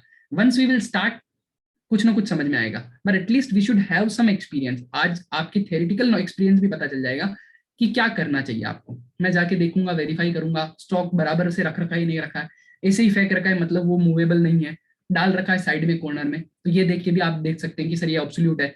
चलो कब खरीदा हुआ है, कब से है पड़ा हुआ है, क्यों नहीं बिक रहा है, आपने किस रेट से इसको वैल्यूएशन दिखा रखा है, वेदर यू हैव सेम शॉपरोटली। मुझे बैंक के हिसाब से बोला जाता है कि मुझे raw material, WIP, finish goods, by product and absolute material, ये चारों का अलग अलग बाइफर्केशन करके देना पड़ेगा। आपने नहीं किया मतलब आपने टर्म्स एंड कंडीशन फॉलो नहीं किया, you have to report in the audit. मैं आपको ऑडिट का फॉर्मेट दिखाऊंगा कि बैंक अपने को किस फॉर्मेट में अपने को रिपोर्ट चाहिए होती है, सो दैट इज यूजेबल। आप उसको भी पढ़ के चाहिए कि मेरे को क्या क्या करना चाहिए, वो अपने को पता चल सकता है। Now reconciliation of inventory statement, जो बुक डेट स्टेटमेंट या इन्वेंटरी स्टॉक स्टेटमेंट मुझे मंथली सबमिट कर रही है बैंक को, आप बैंक से स्टॉक स्टेटमेंट ले लीजिए और जाके वेरीफाई करके आइए जो बता रहा है बैंक को वो बराबर है या नहीं, उसमें जितने डेटर्स दिए हुए हैं जाके वेरीफाई करने का। तो there is verification of sundry debtors और sundry creditors. Now commenting upon the source of the raw material कैसे खरीदा है, कहाँ खरीदा है, पहले से ही रॉ मटेरियल क्रेडिट पे खरीदा है फिर भी उस पर मेरे से फैसिलिटी ले ली है, that has not to be done. ये मैं आगे बताऊंगा, इसका मतलब बहुत बड़ा ऑब्जेक्ट है इसका कि any free stock can be given to the inventory to the bank. Bank को कब दिया जा सकता है, जब उसको उधार में नहीं खरीदा हो, तो जो क्रेडिटर्स अमाउंट है वो रिड्यूस करना पड़ेगा मुझे। Now the stock valuation system बता दिया, calculation of drawing power, insurance coverage है या नहीं है, वेरिफिकेशन ऑफ डॉक्यूमेंट, ये भी अपने को चेक करना पड़ेगा, परचेज डॉक्यूमेंट, बैंक के पास सैंक्शन, बैंक मुझे ये भी बोलती है कि रादर स्टॉक और बुक डेट के साथ साथ में आप ये भी चेक करो कि सफिशिएंट इंश्योरेंस है या नहीं है, फायर एक्सटिंग्विशर लगे नहीं लगे, मटेरियल का सेफगार्ड अलग से करके रखा है कि नहीं रखा है, सिक्योरिटी जो मुझे मॉर्गेज करके लिए बैंक हाइपोथिकेशन ऑफ स्टॉक और बुक डेट के अलावा भी कुछ कोलेटरल सिक्योरिटी लेके रखती है, तो जो कोलेटरल सिक्योरिटी मुझे दी हुई है वो बराबर है या नहीं है, सिक्योरिटी का वैल्यूएशन चेक करने का है। These are the things which can be done in the stock verification. Stock valuation के मेथड अलग अलग इंस्टीट्यूट ने दिखाए हुए हैं, that can be a FIFO और वेटेड एवरेज, ये दो मेथड जनरली प्रेस्क्राइब्ड है, वो मिल चेक करना है। एक और मेथड इन्वेंट्री अकाउंटिंग स्टैंडर्ड 2 बोलता है the cost inventory cost should be valued either at a cost और net realisable value. Net realisable value means आज इसको मैं मार्केट में अगर बेचने जाऊंगा तो कितने रुपए की है, तो बैंक बोलती है कि मुझे अगर जो स्टॉक स्टेटमेंट दे रहे हो वो कॉस्ट पे या मार्केट वैल्यू दोनों में से जो कम हो उस पे आना चाहिए। अगर कोई मटेरियल आपने 100 पे खरीदा है और आज उसकी मार्केट वैल्यू 60 रुपए रह गई है तो आप मुझे 60 का ही दिखाओगे, ऐसा नहीं कि 100 पे दिखाते रहोगे। मान लो ये तो 100 पे ही दिखा दिया बैंक को, तो इसीलिए बैंक हमको अपॉइंट करती है कि वेरीफाई करो कि ये 60 का मटेरियल 60 पे दिखा के रखा है कि 100 पे दिखा के रखा है, so that has to be verified by me. Okay, now provision, इसका रीजन क्या है, व्हाई इट इज कॉस्ट और marketable whichever is lower. एक अकाउंटिंग स्टैंडर्ड है या अकाउंटिंग पॉलिसीज है कि जो प्रोविजन फॉर फ्यूचर लॉसेस है वो आज बुक कर लो और प्रॉफिट है वो फ्यूचर में, कॉस्ट और marketable value whichever is lower. मान लो कोई मटेरियल 100 रुपए का था, आज उसकी रेट 120 हो गई, तो बैंक पार्टी ये बोल सकती है सर आज इसकी रेट 120 है तो मैं 120 में दिखाऊंगा। बैंक बोलती नहीं नहीं नहीं नहीं, आपको अकाउंटिंग प्रिंसिपल फॉलो करना पड़ेंगे, कॉस्ट और market value whichever is lower. क्यों? क्योंकि जो फ्यूचर लॉस है वो आज बुक कर लो कि अगर ये 60 रुपए में बिकने वाला है तो 40 आज लॉस डाल दो, और नहीं कि 120 में बिकने वाला है तो आप फ्यूचर प्रॉफिट आज बुक मत करो, जब होगा तब बुक करना, क्योंकि हो सकता है वो 120 का वापस 60 आ जाए या 100 आ जाए, वो बुक नहीं करने का है। तो this is the fundamental accounting policy, उसके हिसाब से अपन कॉस्ट और market value whichever is lower ये भी हमको वेरीफाई करना होता है, because it is a very good thing कि in case of gold and diamonds ये बड़ा पॉइंट आता है। गोल्ड में अगर फ्रिक्वेंट चेंजेस होते रहते हैं, कभी 50,000 गोल्ड था और अभी 45,000 रुपए, सर मैंने तो 50 में खरीदा था, अरे पर आज बिकेगा तो कितना मिलेगा सर 45 मिलेगा, तो भाई इसको 45 पे वैल्यूएशन करना, so that has to be checked by us. ये एक अकाउंटिंग एक मेथड है जिसके हिसाब से आप चेक कर सकते हो कि वैल्यूएशन ऑफ इन्वेंट्री या जो कीपिंग इन्वेंट्री वो बराबर करके कि रखा है कि नहीं रखा है। हमने बहुत सारी बात यही इसी से आइडेंटिफाई किया हुआ है कि जो inventory number of days holding है वो बहुत ज्यादा बढ़ गई है। वो एग्जांपल जो मेरे स्टाफ मैंने दिया था, मेरे स्टाफ ने क्या किया कि सर पहले इन्वेंट्री 16 करोड़ रुपए की थी, उसके सामने 80 करोड़ रुपए का इन्वेंट्री टोटल सेल्स था। मैं अगर 365 डेज करता हूं तो वो जनरली जो पार्टी है वो 60-65 दिन का इन्वेंट्री होल्ड करती है। 60-65 का कैसे हुआ कि सर 16 करोड़ रुपए की इन्वेंट्री पड़ी रहती है, 80 करोड़ रुपए बंदे का टर्नओवर है, तो लगभग उसका जो रोटेशन है वो 60-65 दिन में हो जाता है। नाउ ये रोटेशन 365 डेज हो गया। बोले कैसे? तो 16 करोड़ की इन्वेंट्री होल्ड करके रखी है, 16 करोड़ रुपए का टर्नओवर हो गया, 365 डेज करूंगा तो 16 डिवाइड बाय, इसका एक फॉर्मूला है inventory value upon sales into 365। ये अगर फॉर्मूला लगा के देखूंगा तो कितने नंबर ऑफ डेज होल्डिंग है इन्वेंट्री या बुक डेट की, ये आइडेंटिफाई हो जाता है। और ये जितना ज्यादा बढ़ते जाएगा, if there is a frequent bifurcation, मतलब डिफरेंसेस है ज्यादा अप डाउन है, तो उस केस में आपको डाउट जाना चाहिए। सो ये वैल्यूएशन है, it can be a raw material, stock in trade, finish goods और डेटर्स। किसके भी केस में बस वो सेल्स की जगह आपको पर्सपेक्टिव ले लेने का कि किस टाइप का डेटर्स है या रॉ मटेरियल कंजम्पशन है। मान लीजिए मैंने रॉ मटेरियल का काम लिया, तो raw material consumption actual holding divided by मेरा रॉ मटेरियल कितना पड़ा है अभी, एनुअल कंजम्पशन कितना है इनटू 365। पहले मेरे पास 10 रुपए का रॉ मटेरियल था, डिवाइडेड बाय 100 रुपीज पूरे साल का रॉ मटेरियल कंजम्पशन है, इंटू 365, जितनी होल्डिंग आती है, और नया कैलकुलेट करके देख लीजिए कितना आ रहा है, वो अपने आप पता चल जाएगा। ठीक है। When to perform stock audit, क्यों किया जाता है? तो मैंने पर्पस बताया कि जो बैंक है वो ये वेरीफाई करना चाहता है कि आपका जो इन्वेंट्री है वो बराबर है या नहीं है, पीरियोडिकल वेरिफिकेशन करना चाहता है, सैंक्शन की टर्म्स एंड कंडीशन है, वो आपका बहुत सारा चेंज हो रहा है वेरिफिकेशन में कि स्टॉक और इन्वेंट्री में बहुत अप डाउन है, बिजनेस नहीं लग रहा है कि आपका सेल नहीं हो रहा है, हम बैंक को ऐसा पता चलता है कि आपने लॉस सफर किए हैं, तो आप बैंक स्टॉक ऑडिट अपॉइंट कर देगा। So there can be a number of events, after that bank can appoint an stock auditor. ठीक है, now this is the whole time. सब पता कर लिया कि बैंक ने क्यों किया, कैसे किया, क्यों करते हैं, स्टॉक ऑडिट क्या है, स्टॉक ऑडिट में करना क्या है, क्यों अपॉइंट करते हैं, ये सब पता चल गया। सर फाइनली ये बताओ करना कैसे है। So this is the moral of story. Now we will start this कि करना कैसे है। हम लोगों ने एक ऑडिट प्लान बना के रखा है हमको। मैं आपको 5 मिनट गिस्ट बताऊंगा कि मैं सोचता कैसे हूँ। Just think about it. ये क्या लिखा हुआ है स्क्रीन पे मत जाइएगा। मेरे पास अगर कोई स्टॉक ऑडिट आती है तो कैसे आती है, मुझे बैंक एक सैंक्शन लेटर देता है। I am just telling you the in lemon, वो बाकी जो लिखा हुआ है वो आप पढ़ सकते हो। आई will share with my material, बहुत सारा मटेरियल है मेरे पास, मैं बहुत सारे ले चुका हूँ ऐसा, या चेकलिस्ट है, पर मैं लेमन में बात करूंगा। सबसे पहले मेरे पास क्या आएगा, सैंक्शन लेटर आएगा, मेरे पास अपॉइंटमेंट लेटर आएगा, बैंक बोलेगी रोहित जी जाके ये पार्टी है इसका स्टॉक ऑडिट करके आइए। बोला ठीक है सर करके आ जाएंगे। तो सर अपॉइंटमेंट आया, मेरे पास अपॉइंटमेंट आया तो मैं बैंक को बोलूंगा okay sir I am accepting it, मैं ये असाइनमेंट एक्सेप्ट करता हूँ, मैं वेरिफिकेशन करके आ जाता हूँ। बैंक मुझे एक टाइमलाइन दे देगा, इतने में टाइमलाइन में वेरिफिकेशन करना है। तो as a chartered accountant it is my responsibility for giving acceptance in my writing as well audit engagement letter. मैं मेरा स्कोप भी डिसाइड करूंगा उसके साथ कि सर मैं एक्सेप्ट करता हूँ और इस ऑडिट में आप मेरे से क्या क्या एक्सपेक्ट करते हैं वो मैं लिख के दे रहा हूँ कि भैया मैं ये करूंगा आपके सैंक्शन नोट के, आपके अलॉटमेंट लेटर के हिसाब से या अपॉइंटमेंट लेटर के हिसाब से मैं ये करके दूंगा। बैंक उसको एक्सेप्ट करेगा तो मैं मेरा काम चालू कर दूंगा, क्योंकि it is one of my auditing standard जो बोलती है कि बैंक कि अगर आप कोई अलॉटमेंट एक्सेप्ट करते हैं you should give your audit engagement letter, तो मैं वो दे दूंगा। नाउ अभी मेरे पास अपॉइंटमेंट लेटर आ गया, मुझे पार्टी का नाम पता चल गया, तो मैं पार्टी को कॉन्टेक्ट करूंगा कि सर आपका ऑडिट मेरे पास आया हुआ है, आपका ऑडिट करना है, स्टॉक ऑडिट करना है। तो ठीक है, पार्टी को अप्रोच किया, पार्टी को बोलूंगा कुछ इन्फॉर्मेशन ऐसी चाहिए जो मुझे पहले अंडरस्टैंडिंग ऑफ, मैंने बोला ना अंडरस्टैंडिंग ऑफ एंटिटी करना है। सो अंडरस्टैंडिंग एंटिटी कर सर आप करते क्या हो, इतने सारे क्वेश्चन पूछूंगा। इसके बजाय एक सिंपल सा काम करने का, I will take a sanction letter. Bank हर साल किसी भी फैसिलिटी को रिव्यू करती है, मैं उस रिव्यू का सैंक्शन लेटर ले लूंगा कि सर ये सैंक्शन लेटर दीजिए आपका क्या क्या है। तो मैं सैंक्शन लेटर को पढ़ूंगा, उसमें टर्म्स एंड कंडीशन पढ़ूंगा, क्या टाइप की स्टॉक है, क्या टाइप का डेटर्स है, कितना मेरे को डेटर्स में उन्होंने होल्डिंग पीरियड देके रखा है कि जनरली डेटर्स पे तो डीपी ड्राइंग पावर पूरा का पूरा अलॉट होता है, पर इन केस स्टॉक के केस में, पर डेटर्स के केस में एक लिमिट होती है कि 90 दिन के डेटर्स ही गिनूंगा, क्योंकि उसके बाद के स्टॉक नहीं गिनूंगा। क्यों, हो सकता है ये आए या ना आए, ये 90 कभी 60 हो सकते हैं, 120 हो सकते हैं, 180 हो सकते हैं, 270 हो सकते हैं, इट कैन बी एनीथिंग, ये कितने भी हो सकते हैं, depend on the sanction letter जो मुझे सैंक्शन लेटर में दिया हुआ है। बैंक ने जहां सैंक्शन लेटर दिया है उसमें उसकी टर्म्स एंड कंडीशन मुझे फॉलो करनी है। So I will take the sanction letter, sanction letter के हिसाब से मैं मेरा ऑडिट प्रोसीजर प्लान बनाऊंगा। प्लान में क्या क्या सोचूंगा कि मेरी एक चेकलिस्ट बनाऊंगी, what document I have to take from the party और बैंक। मैं अलग अलग लेता हूँ कि बैंक से मुझे क्या चाहिए और कस्टमर से क्या क्या चाहिए। तो बैंक में बोलूंगा मैं सर आप सैंक्शन लेटर दे दीजिए, आपने पार्टी ने जो जो स्टॉक स्टेटमेंट सबमिट करे हैं लास्ट 3-4 महीनों के वो मुझे दे दीजिए, बाकी एक आपका बैंक स्टेटमेंट दे दीजिए पार्टी के अकाउंट का 6 महीने 12 महीने के, ताकि मैं देख लूं कि वो ट्रांजेक्शन ढंग से करता है कि नहीं करता है आपके अकाउंट में। I will verify that. Now after doing this preliminary work I will prepare a checklist. मैं एक चेकलिस्ट बनाऊंगा, उसके हिसाब से क्या करूंगा, मैं चेकलिस्ट में ये आइडेंटिफाई करूंगा कि मुझे क्या क्या डॉक्यूमेंटेशन वहां से लेना है।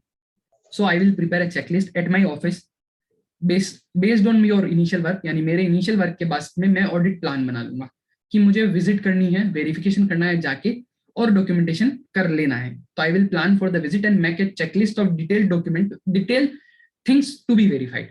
तो मेरे पास एक लिस्ट बनी है, मुझे क्या क्या करना है सैंक्शन नोट के हिसाब से मैं लिखने लाऊंगा, ताकि वहां जाके मुझे ये पता, सबसे पहली बात ऑडिटर का ये पता होना चाहिए, ऑडिटर शुड बी कॉन्फिडेंट। मुझे सब कुछ पता है, स्टिल मुझे कुछ भी नहीं पता है। अगर आप किसी नए पार्टी की जिसका आपको एबीसीडी नहीं पता है, फिर भी आपको ये समझ में आना चाहिए, आपके पास इतने इन्फॉर्मेशन होनी चाहिए कि सर मुझे सब कुछ पता है। सर आपकी कितने स्टॉक, 4 जगह स्टॉक पड़ा रहता है ना, अरे यार इसको कैसे पता, आने से पहले ही मेरे बारे में पता करके आया क्या? उसका कॉन्फिडेंस कम हो जाएगा, ताकि वो झूठ आपसे कुछ गलत बताने से पहले रुक जाएगा। सर आपका इंश्योरेंस मुझे लगता है एक्सपायर हो गया, आपने रिन्यू करवाया क्या? तो इसको कैसे पता चला? तो लास्ट सेंक्शन में लिखा हुआ है कि इंश्योरेंस इस तारीख को एक्सपायर हो रहा है। तो आप जाने से पहले इतना कॉन्फिडेंट बिल्ड करके जाओ कि सामने वाले को लगे कि नहीं नहीं नहीं, इसको सब कुछ पता है। So you plan like that, you should be confident जाके ऑडिट कर, क्योंकि वी आर एन ऑडिटर, हमको सब कुछ आता है, बस हमको अलग अलग प्रोसीजर फॉलो करनी है। नाउ लिस्ट बना ली, टेक द ट्रायल बैलेंस। अब मैं डॉक्यूमेंटेशन क्या क्या लेना हूँ, कैसे करनी है। सो मुझे क्या करना है, स्टॉक और बुक डेट का वेरिफिकेशन करना है। तो जिस दिन मैं जा रहा हूँ उस दिन का मैं स्टॉक मांगूंगा उनसे, उस दिन के स्टॉक डेटर्स मांगूंगा कि सर आज डेटर्स बता दो, स्टॉक बता दो, मैं उसको वेरीफाई करूंगा। स्टॉक का शीट ले लिया आज का या एक दिन पहले का, जब का भी स्टॉक ले लिया। स्टॉक बाइफरकेशन उनको बोलो कि सर मुझे अलग अलग चाहिए, raw material, WIP, finish goods. This thing should be convey to the customer well before. आप जाने से पहले बोलो कि सर जिस दिन सुबह मैं आऊंगा ये चीज मेरे को रेडी चाहिए फाइल में, मेरा टाइम खोटी नहीं करने का। तो ये चीज आप बोल सकते हैं। स्टॉक ऑडिट में आप पूरा अपना ऑडिटर वाला रॉब झाड़ सकते हैं, और it is the best place, आप अच्छा काम कर सकते हैं। So you will take the trial balance as on date. उससे क्या पता चलेगा, डेटर्स पता चल जाएगा, स्टॉक वैल्यू पता चल जाएगा, क्रेडिटर्स पता चल जाएगा, उसने कोई लेटर ऑफ क्रेडिट लिया हुआ है पता चल जाएगा, रॉ मटेरियल का बाइफरकेशन स्टॉक और WIP में किया हुआ है कि नहीं हुआ वो पता चल जाएगा। तो ये सब चीजें पता चल जाएगी। ट्रायल बैलेंस आपको डिटेल्ड लेना है, कौन सा, ओपनिंग, डेबिट, क्रेडिट और क्लोजिंग। क्यों? क्योंकि इसमें आपने डेटर्स जब वेरीफाई करेंगे तो आपको पता चलेगा कि डेटर्स कितने आए कितने गए। That can be verified through sales, कि जितने मुझे सेल्स में दिया हुआ है उतने की डेटर्स है या उससे ज्यादा दिखा के रखें। सो ट्रायल बैलेंस आपको डिटेल्ड लेना है। Now take the stock statement. उनको बोलो पार्टी को, जैसा तुम स्टॉक स्टेटमेंट बना के बैंक को देते हो हर महीने, जिस दिन मैं आऊंगा उस दिन का स्टॉक स्टेटमेंट बना के देना, उस दिन की आपकी DP बनाना। तो आपने पार्टी को बोल दिया DP बनाने के लिए, now you will calculate your own DP after doing verification.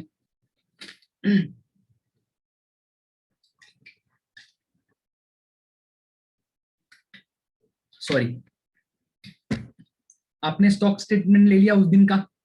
Now you verify the book stock and physical stock. आप कंपेयर करिए, आपको वेरिएशन मिलता है नहीं मिलता है, कैसे करना है मैंने आपको बताया। रॉ मटेरियल पहले जितना उन्होंने क्वांटिटी बोली है वो वेरीफाई करिए जाके। सर आप क्वांटिटी वाइज डिटेल दे दीजिए, वैल्यूएशन में आके, अब बाद में ऑफिस में बैठ के बात करूंगा। जाके वैल्यू क्वांटिटी वाइज लिया, चेक करके आओ कि वैल्यूएशन बराबर नहीं है, दो जनों को लगा दो। आपको अगर थोड़ा डाइवर्जन लगता है तो और डिटेल करो, और आपको लगता है कि नहीं ठीक ठाक किया हुआ है तो you can reduce your audit substantiation. आप कम कर सकते हैं उसको कि कितना मुझे स्कोप लेना है, वो आप कर सकते हैं। फिर ये हो गया क्वांटिटी। अब क्वालिटी चेक करना है कि ऑब्सोल्यूट है या नहीं है, गंदा पड़ा हुआ है, बेकार पड़ा हुआ है तो आप उसको फोटो खींच लो। while doing verification make the detailed audit documentation। बहुत जरूरी है, आप गए या नहीं गए ये भी पता होना चाहिए। तो मैं तो बोलता हूँ साथ में उसके फोटो भी खिंचवा लो जो उनका बराबर बंदा है। टेक द फोटोग्राफ्स, जहां जहां अवेलेबल है। ऑब्सोल्यूट पड़ा है तो वो बोल देगा नहीं नहीं सर कुछ नहीं, ऑडिटर ने तो गलत लिख दिया है। Take certain proof, stock audit, stock का फोटो ले लो कि सर ये ऑब्सोल्यूट था, ये ऐसा लूज पड़ा हुआ था, ओपन में पड़ा हुआ था, 22 चांसेस के चांसेस थे। तो while you are drafting in the audit report you can tell, आप फोटो डाले या नहीं डाले, अगर वो बैंक को कुछ बोलेगा ना, you can have your record, sir हमारे पास ये record. Now verify the cost और वैल्यूएशन ऑफ मटेरियल। अब मैंने बोला ना वेरिफिकेशन फिजिकल क्वांटिटी का तो कर लिया, अब now we will talk about valuation. कैसे वैल्यूएशन करो, क्वालिटी आपने चेक कर ली, क्वांटिटी चेक कर ली, अब बात आती है वैल्यूएशन की। वैल्यूएशन कैसे चेक करेंगे, तो मैंने बोला ना raw material, WIP, finish goods का उन्होंने वैल्यूएशन अलग अलग दिया होगा। सर मैंने 100 रुपए में खरीदा है, चल बता भाई 100 रुपए में खरीदा तो कैसे खरीदा है, तो you will take the invoice. Sir purchase invoice लाके दो, ये मटेरियल कितने में खरीदा है। सैंपल बेसिस पे 10-20 इनवॉइस ले लो, उनकी फोटोकॉपी अपनी फाइल में रख लो। वेरीफाई कर दो कि जो जैसे यार्न खरीदा है तो यार्न कभी 30 रुपए में खरीदा है, 31 में खरीदा, 32 में खरीदा है, तो वो एवरेज 30-32 रुपए में अगर वैल्यूएशन कराए दैट इज ओके। पर अगर आपको लगता है नहीं नहीं नहीं एक जगह 30 में कर दिया और एक जगह 40 में ले गया, तो उसको पूछो भाई इस महीने में 40 में कैसा है। आई विल सजेस्ट आपको 3 महीने जब आप जा रहे हैं उसके 3 महीने के स्टॉक स्टेटमेंट कम से कम लेने हैं और वेरीफाई करने। So this things has to be done by the for the stock only. Now the main point is debtors. हम स्टॉक का वेरिफिकेशन तो बहुत अच्छे से कर लेते हैं, क्योंकि मुझे जहां तक लगता है ना, स्टॉक मेरे एक्सपीरियंस बोलती है कि मुझे जहां स्टॉक ऑडिट किया है 25% स्टॉक मिलता है और 75% डेटर्स मिलते हैं। 100 रुपए का स्टॉक होता है, 300 रुपए का डेटर्स होते हैं और 400 की DP बनती है। सो मैं फोकस स्टॉक पे कर देता हूँ, डेटर्स को देखता नहीं। सो मुझे मेजर फोकस डेटर्स पे भी करना है, क्योंकि स्टॉक वेरिफिकेशन तो बैंक खुद भी कभी कभी करती है, पर डेटर्स जो मुझे लिस्ट बना के दिए वो बराबर है या नहीं है, that has to be verified by me through system. किसी ने बोला कि हर महीने मेरा ABC कोई पार्टी है, सर मेरा 5 बड़े डेटर्स है जिससे मेरा 70% 50% कवर हो जाता है, एक काम कर सबका लेजर निकाल दे, सिस्टम पे बैठ जाओ, वो जो 5 बड़े 10 बड़े डेटर्स है उनका लेजर स्क्रूटनी करो, हम वो इजीली कर सकते हैं। क्या उसमें रिलेटेड पार्टी ट्रांजेक्शन है, उन पार्टी का नाम जाके अलग अलग जगह देखो, क्या वो कंपनी है तो उसमें कॉमन डायरेक्टर तो नहीं है, वो कंपनी किसकी है, गूगल से कुछ भी करो, just verify that is genuine customer और नॉट, वो कस्टमर है वो जेन्यून है या नहीं है, you will verify from the sources, क्या जो उनको रेट लगाई है वो दूसरों के ज्यादा तो नहीं लगाई हुई है, क्या ये जस्ट रोटेशन ऑफ ट्रांजेक्शन है कि उससे परचेज किया उससे सेल्स किया, that has to be verified. ये कैसे करेंगे, ये आप जब लेजर देखेंगे तब करेंगे। क्या जितना आज का डेट में जितना डेटस आ रहा है उतना जनरली एवरेज रहता है या नहीं रहता है। मान लीजिए आप 10 तारीख को गया और 30 तारीख को, पिछली 30 तारीख को उसने स्टॉक स्टेटमेंट में ये सबमिट किया कि मेरा 100 करोड़ का डेटर था, लेकिन एग्जाम्पल 5 करोड़ का था, और आज आप जाके जाते हो सिस्टम में देखते हो तो 1.5 करोड़ का है। क्या 10 दिन में 4 करोड़ रुपए के डेटस रिकवर हो गए क्या? सर हो गए तो मुझे बताइए, 10 दिन में बैंक स्टेटमेंट में 4 करोड़ रुपए आए क्या आपके पास? नहीं आए, तो मतलब क्या हुआ, कुछ गड़बड़ है sir.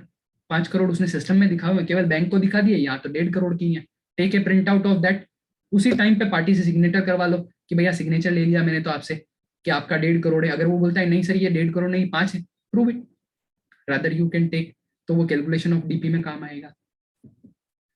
Check the ledger of trade debtors and payables, customer creditors भी देखने का है, क्योंकि पेड अप स्टॉक निकालने के लिए एक वैल्यूएशन फॉर्मेट है, मैं 5 मिनट में लास्ट में बताऊंगा रिपोर्ट कैसे डीपी कैलकुलेट की जाती है। DP means stock minus creditors, जो स्टॉक के अगेंस्ट में लिया वो, that call paid up stock, जिसके अगेंस्ट में पैसा बैंक मैंने खुद ने दिया है, एज अ कस्टमर मैंने दिया है, क्योंकि 100 रुपए का स्टॉक था, 20 रुपए मैंने उधार खरीदा है, तो 80 रुपए मेरा पैसा लगा हुआ है, तो 80 रुपए पे मेरे को डीपी ड्रॉइंग पावर अलाउड होगी बैंक के through after calculation of margin. तो 20 रुपए जो क्रेडिटर्स है वो 20 ही है या ज्यादा ही है, मेरे को चेक करना है। हो सकता है बैंक को मैंने 20 दिखाया, एक्चुअल में 40 रुपए का हो, तो 40 रुपए हो जाएगा, तो आपका stock automatically paid up stock कम हो जाएगा, 80 की जगह 60 रह जाएगा। सो आपको जितना फोकस डेटर्स पे करना है उतना ही क्रेडिटर्स पे करना है, क्योंकि बहुत बार ऐसा हुआ कि स्टॉक स्टेटमेंट में क्रेडिटर्स 0 दिया होता है, केवल डेटर्स दिया, स्टॉक दिया और क्रेडिटर्स 0 दे दिया। आपको कुछ नहीं करना है, सीधा सीधा क्रेडिटर्स का प्रिंट आउट लेने हैं, लास्ट में डिटेल बैलेंस शीट में दिखेगा ही क्रेडिटर्स है, आपको जाके वेरीफाई करना है, प्रिंट आउट लेना है और स्टॉक में से कम कर देना, सामने वाले की ड्रॉइंग पावर ऑटोमेटिकली कम हो जाएगी। So it will be shows that आपने काम किया है। So I am just telling you the work how to do it. Take the data in Excel. अभी एजिंग का बहुत बड़ा काम होता है, क्योंकि मैंने बोला था डेटर्स के केस में आपको बैंक सैंक्शन नोटर में लिखा हुआ था कि 90 डेज ड्रॉइंग पावर अलाउड होगी डेटर्स पे या 120 डेज होगी, तो एजिंग मैंने तो बोल दिया सर सब 90 डेज ही है, that has to be checked. अब मान लो मेरे 500 कस्टमर है, आप वेरीफाई कैसे करेंगे? मैं बोलता हूँ डेटर्स का एक्सेल में जनरेट कर लीजिए, opening during the year debit credit और सेल्स आप लगा लीजिए 90 दिन का, आज से 90 दिन का ये डेटा ले लीजिए। सो 90 डेज में जितना बैलेंस आ रहा है उतना सेल्स हुआ या नहीं हुआ ये वेरीफाई कर लीजिए। कैसे करेंगे? आज का जितना क्लोजिंग है उसमें से ड्यूरिंग द ईयर डेबिट खत्म कर लीजिए, क्या वो उससे ज्यादा आ रहा है? ज्यादा आ रहा है मतलब 90 डेज से अबव हो रहा है। टेक एन एग्जांपल, मैं जस्ट ले लेता हूँ, 100 रुपए का मेरा ओपनिंग डेटर्स था, ड्यूरिंग द ईयर मैंने डेबिट किया है 120 रुपए का, पेमेंट आया है मेरे पास 100 रुपए, क्लोजिंग रहता है मेरा 120। इसका मतलब क्या हुआ?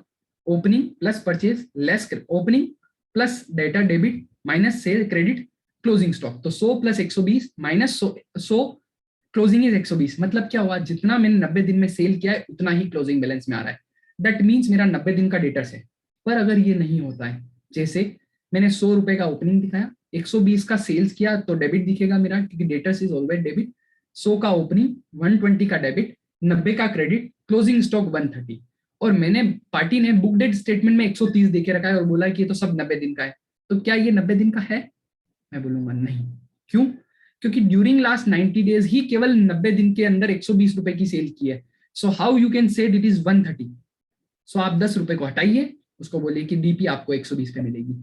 ये काम करना है, that is the main thing that has to be work. आप डेटर्स वेरिफिकेशन ज्यादा फोकस करिए स्टॉक से ज्यादा। सो ये काम करना पड़ेगा। मान लीजिए कोई रिलेटेड पार्टी है, उसका वेरिफिकेशन करिए। बैंक ने सैंक्शन लेटर में लिखा होता है कि debtors through related party drawing power will not be allowed against the related party, उसको हटा दीजिए, ड्रॉइंग पावर कम हो जाएगी, ओवरड्रो हो जाएगा अकाउंट। ये काम करना है अपने को। 2-4 आपको लगता है कि कोई पार्टी जेन्युइन नहीं है या बड़ी पार्टी है, टेक एक्सटर्नल कंफर्मेशन। आप पार्टी को बोलिए, कस्टमर को, कि आपके जो सप्लायर है उनसे सर्टिफिकेशन लेके आइए कि ये जो डेटा आपके अंदर दिख रहा है वो बराबर है, उनका लेजर लेके आइए। या you can directly send a mail to the party, customer का मेल आईडी लीजिए, उनको बोलिए कि we are doing stock audit of so and so party, send their ledger, और उनको बोलो पार्टी को, उनको बोलो डायरेक्टली मेल मुझे करेगा. So you can take this third party confirmation. Accounting एक ऑडिटिंग स्टैंडर्ड भी बोलता है अपने को, स्टैंडर्ड ऑफ ऑडिटिंग, कि we should take the third party confirmation wherever we consider things fit, हमको ठीक लगता है तो we can take third party confirmation. सामने मैंने बोला क्रेडिटर्स और लेटर ऑफ क्रेडिट के अगेंस्ट में अगर कोई मटेरियल खरीदा हुआ है सो उसको भी रिड्यूस करना पड़ेगा. लेटर ऑफ क्रेडिट क्या होता है? लेटर ऑफ क्रेडिट मीन्स मैंने बैंक ने एक लेटर दिया हुआ है थर्ड पार्टी को. It is just an kind of guarantee when bank will say to us my supplier, मेरे किसी सप्लायर को मेरे पे भरोसा नहीं है कि यार मेरे को उधार माल दे देगा, तो वो बोले मैं उधार नहीं दे सकता पर तेरे को पैसे भी नहीं लेगा, कोई बात नहीं चल जाएगा. So what the bank will do, bank will issue a letter to that party कि रोहित भाई को ये 100 रुपए का माल उधार दे दो, 90 दिन के अंदर रोहित भाई उधार पैसा दे देंगे, नहीं दिया तो मैं दूंगा तुमको. सो ये क्या हुआ, it is as good as मेरी बुक्स में ये क्रेडिटर्स दिखेगा. सो अगर ऐसा कोई मटेरियल है लेटर ऑफ क्रेडिट के अगेंस्ट में अगर मैंने कोई उधार दिया हुआ है या माल खरीदा हुआ है, सो वो भी अकाउंट मेरे स्टॉक में से कम हुआ. पेड अप स्टॉक कैलकुलेट करते टाइम कम करना पड़ेगा. और लास्टली नॉन मूविंग और स्लो मूविंग अगर स्टॉक कोई है सो उसको अलग करना पड़ेगा. या कोई जॉब वर्क पे अगर कोई मुझे माल मिला हुआ है that has to be separated. This is the whole format that has to be done while doing audit of stock. Now I will fast forward that things. मुझे केवल आपको रिपोर्ट दिखानी है, मैं आपको एक रिपोर्ट दिखा देता हूँ कि कैसा रिपोर्ट होता है और कैसी कैलकुलेशन करनी होती है. मैंने कुछ स्पेशल पॉइंट्स लिखे हैं, आई will go forward fastly. First third party confirmation मैंने बोला है. As per sanction terms and condition क्या होता है कि CA certified book debt statement और स्टॉक स्टेटमेंट लेना होता है. तो यू शुड टेक कंफर्मेशन कि बैंक के पास क्वार्टरली और पीरियडिकल बेसिस पे जैसा बैंक के सैंक्शन लेटर में लिखा हुआ है CA certified book debt statement आता है या नहीं आता है. इससे क्या प्रूव होता है, बैलेंस शीट की लास्ट बैलेंस शीट जाके देखिए पार्टी की 31 मार्च ऑडिटेड, उस मार्च का आप स्टॉक स्टेटमेंट लेके देखिए, verify that both the things. आप दोनों जाके चेक करिए कि उनमें कितना है, क्या बड़ा डिफरेंस है. बैलेंस शीट में स्टॉक दिखता है 1 करोड़ रुपए का, मुझे स्टॉक स्टेटमेंट में सबमिट करा है 2 करोड़ रुपए का, तो ये तो गलत है. आपका एवरेज बैलेंस शीट के टाइम पे स्टॉक कितना रहता है 1 करोड़ रुपए का, आप उसकी रिवाइज कर सकते हो डीपी. सिंस दैट टाइम आप मार्च से जाके ये बोल सकते हो कि आप गलत, आप you have submitted wrong information, या आपके ऊपर एक डाउट क्रिएट करने का ऑप्शन आ जाता है कि नहीं इसने गलत दिया है. Now I already inform you related party transaction has to be separated. Treatment of long outstanding, अगर कोई पुराना आउटस्टैंडिंग है क्योंकि 90 दिन से ज्यादा का अगर आउटस्टैंडिंग है या 120 दिन के ज्यादा है तो उस पर डीपी नहीं मिलेगी. तो whether that has been considered while calculation of DP और नॉट, एजिंग दे रखी है नहीं दे रखी है. अगर कोई बैड डेप्ट हो चुका है फिर भी बुक्स में दिखा के रखा है तो क्या करने का, उस पर डीपी नहीं मिलेगी आपको. So that has to be checked. Now cross check data with the audited financial statement. मैंने बोला ना बैलेंस शीट में जाके देखिए 31 मार्च को कितना स्टॉक दिख रहा है, यहाँ देखिए कितना स्टॉक दिख रहा है. अगर बड़ा डिफरेंस नहीं है ओके, बट है तो देखिए कि ये गलत दिया हुआ है, चेक करिए. फिर और पुराना चले जाइए कि पिछले इस मार्च में क्या दिया हुआ है. फिर आप यहाँ चेक करिए कि परचेज सेल कितनी हो रही है, transaction that has to be checked. इसी तरह डेटर्स को भी वेरीफाई कर सकते हैं कि ऑडिटेड पीरियड में बैलेंस शीट में हर साल आपका कितना रहता है और अभी आपका कितना है, अचानक अभी ज्यादा कैसा है. क्योंकि बिजनेस के जनरल सिनेरियो में हर बार इन्वेंट्री और book debt throughout the period similar रहता है. इन सम केसेस जहाँ सीजनेबल बिजनेस ज्यादा होता है वहां सीजन के केस में स्टॉक और बुक डेट ज्यादा हो सकता है पर नॉन सीजन में अलग, पर generally it is remain equal. Insurance coverage हमको वेरीफाई करना होता है क्योंकि आग लग गई. एक हमारे पास केस हुआ, हमने कपास की फैक्ट्री थी उसका वेरिफिकेशन करने गए थे, कॉटन मिल इट इज. तो कॉटन मिल में क्या हुआ, वेरिफिकेशन किया, इंश्योरेंस नहीं था. अब क्या हो गया, आग लग गई. हमारे पास, हमको पता था कि हमने we have reported in the stock audit, हमने तो अच्छा किया. व्हाट दे सेड कि हमने तो सर प्रीमियम पे कर दिया. सो इंश्योरेंस कंपनी ने उसका क्लेम रिजेक्ट कर दिया. व्हाट दे सेड कि merely making the premium of the insurance doesn't means कि आपका इंश्योरेंस पॉलिसी ग्रांट हो चुका है. सो द इंश्योरेंस पॉलिसी नई इशू हुई थी, कंपनी ने उसका इंश्योरेंस क्लेम पास नहीं किया, पूरा का पूरा लॉस हो गया, पार्टी को लॉस हो गया, इसलिए वो पेमेंट चुका नहीं पाई, बैंक को उसका अकाउंट एनपीए करना पड़ा और बैंक को नुकसान हो गया. तो ये एक केस हमारे पास हुआ जहां प्रीमियम पे कर दिया था पर इंश्योरेंस पॉलिसी नहीं थी. इंश्योरेंस के केस में what we are doing, bank का जो पैसा है वो पब्लिक का फंड है. Bank has taken deposit from the public and given to another person. आपको पता होगा इंश्योरेंस 5 लाख तक का है, अगर बैंक में कितना ही पैसा रखो आपको 5 लाख रुपए मिलेगा. That has insurance has been taken by the bank. पर उससे ज्यादा हुआ तो क्या, बैंक अगर डूब गई, बड़ा अकाउंट हो गया, खराब हो गया, बैंक के पास पैसा कम आया तो बैंक आपको भी कम ही देगी.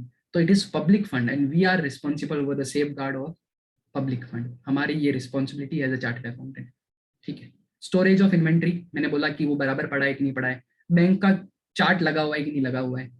मतलब क्या हुआ बैंक का चार्ट? बैंक का नेम प्लेट होना चाहिए हर जगह जहां जहां स्टॉक पड़ा हुआ है, पार्टी के प्लेस पे, हर जगह। एक बार ऐसा हुआ है, we have verified one party, जहां मैंने जाके देखा तो एक आदमी एक ही स्टॉक पे दो जगहों से, आई विल से नॉट से द नेम ऑफ बैंक, पर एक ही आदमी ने दो अलग अलग फर्में बना रखी है, एक पार्टनरशिप फर्म और एक इंडिविजुअल, दोनों से अलग अलग बैंक से ड्रॉइंग पावर लेके रखी है सेम स्टॉक पे। कभी कोई आता है तो उसको वो दिखाता है, दूसरा बैंक से आता है तो उसको वो दिखा देता है। How we verified? हमने जाके उसका सिस्टम खोला तो देखा तो दो फर्में चल रही थी, दो फर्में में पता लगाया तो पार्टनरशिप फर्म में भी उसने दूसरे बैंक से कहीं लोन लेके रखा है, तो हमको पता चल गया। सो हम सेड वी सेड सर कहाँ है दूसरी फर्म का वैल्यूएशन? सर वो दूसरी जगह पड़ा रहता है। बताइए मेरे को, एड्रेस तो दोनों एक ही जगह का है, आपका सैंक्शन लेटर लाके दीजिए दूसरी फर्म का। उसने नहीं दिया, हमने बैंक को इन्फॉर्म कर दिया। सो बैंक का नेम प्लेट होने से क्या पता चलता है कि like I am doing an audit of bank of Baroda, so वहां होगा कि this stock is hypothecation with the bank of Baroda, मतलब इस पार्टी ने बैंक ऑफ बड़ौदा से लोन।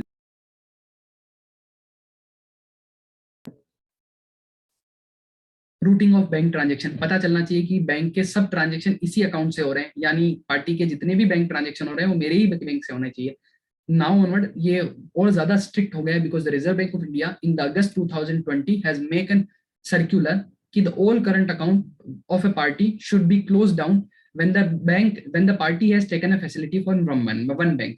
अगर किसी पार्टी ने एक बैंक से फाइनेंस लेके रखा है या लोन लेके रखा है तो वो दूसरे बैंक में करंट अकाउंट नहीं खोल सकता है, वो एक ही बैंक में करंट अकाउंट खोल सकता है। उसमें थोड़ा रिलैक्सेशन दिया है बैंक आरबीआई ने बाद में, पर हमको यही करना है कि भैया आपके पूरे सेल्स हमारे, अगर कैश क्रेडिट है तो आपको परचेज और सेल्स हमारे ही बैंक से करना पड़ेगा, तो that has to be checked.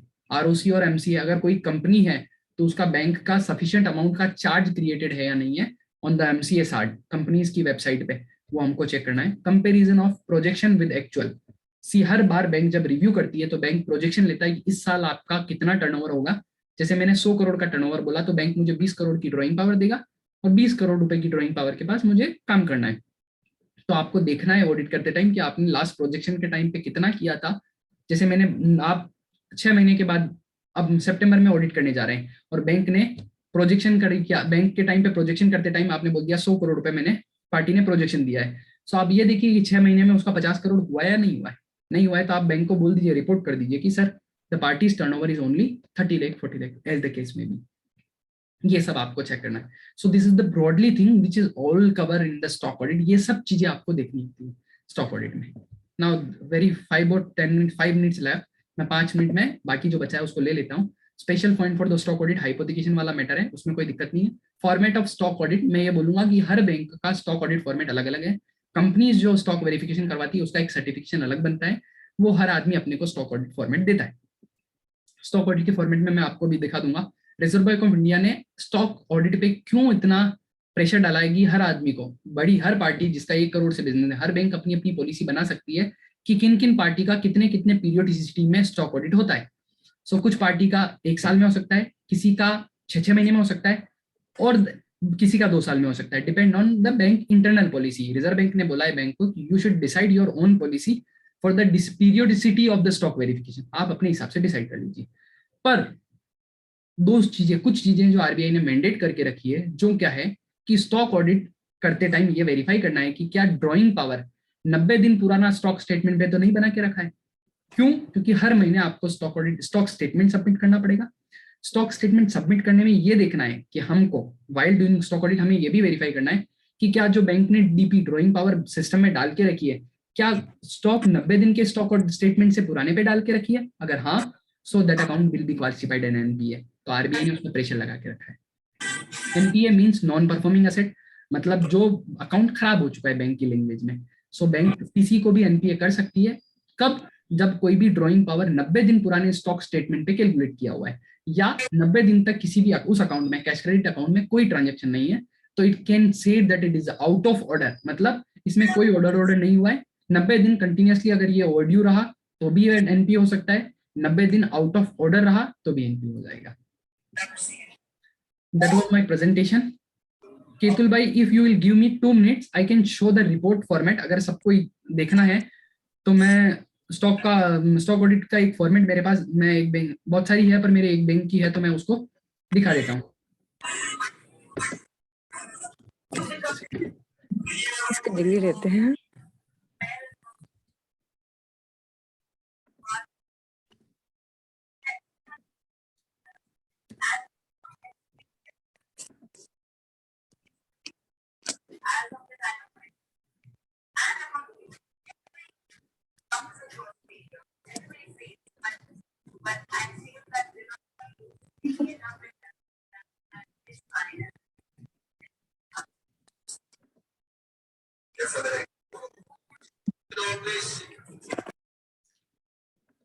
एक स्टॉक ऑडिट का फॉर्मेट है, I will take 2 minutes more, मैं टाइम से ज्यादा ले चुका हूं, पर मैं सोचता हूं कि एक थोड़ा सा आप गिस दे दिया जाए कि कैसा स्टॉक ऑडिट का फॉर्मेट होता है। So this is the format of stock audit. उसमें क्या लिखा था? स्टॉक ऑडिट रिपोर्टिंग डेट, किसने कंडक्ट की है, कौन सी ब्रांच है बैंक की, नेम ऑफ ऑडिटर क्या है, किसने फील्ड विजिट किया है, ऑन बिहाफ ऑफ कंपनी किसने आपको इन्फॉर्मेशन प्रोवाइड की है, क्या आपकी बैंकिंग एक इंडिविजुअल बैंक से है। There can be a three kind of facility. One can be a sole banking, second is consortium और third is multi banking. Sole banking मतलब केवल एक ही बैंक ने आपको फाइनेंस किया हुआ है, कंसोर्शियम मतलब 3 बैंक में साथ में मिलकर आपको लिमिट दिया हुआ है, और मल्टी बैंकिंग मतलब आपने अलग अलग बैंकों से लेके रखा है। कंसोर्शियम और मल्टी बैंकिंग में 2 अलग अलग थिंग्स है, दोनों है एक ही तरीके की, आपके पास एक से ज्यादा बैंक की लिमिट है, पर उसमें तरीका क्या है कि कंसोर्शियम में 5 बैंक एक साथ आके एक सैंक्शन लेटर देते हैं कि we have been granted you 100 crore rupees of limit. उसमें 20 करोड़ बैंक ऑफ बड़ौदा ने दिया, 20 करोड़ इसने दिया, 20 करोड़ इसने दिया, 20 करोड़ इसने दिया, तो हम 5 बैंकों ने इतना इतना पैसा दिया। That can be A consortium finance, consortium finance. Now multi banking is, आपने बोला मेरे पास 100 करोड़ का स्टॉक है, आपने बैंक ऑफ बड़ौदा से 20 करोड़ रुपए लिया हुआ है, दूसरे बैंक को बोला मेरे को 25 दे दे क्योंकि मैंने 20 वहां से लिया हुआ है, मेरे पास 100 करोड़ का स्टॉक है, आप 25 करोड़ मेरे को दे दीजिए। So that is 25 you have taken from another bank, that can says ये multi banking. Stock receivable verified on, आप डेट ऑफ विजिट लिख लीजिए, फिर आपको ऐसी कैलकुलेशन बनानी पड़ेगी। This is the calculation which I want to show you, that's only, just a second.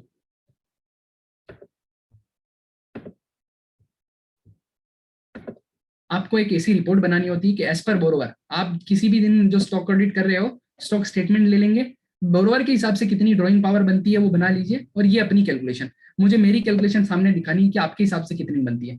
Borrower ने raw material WIP finish goods कितना कितना दिखाया, मैं उतना सामने दिखा दूंगा कि मेरे हिसाब से कितना होना चाहिए।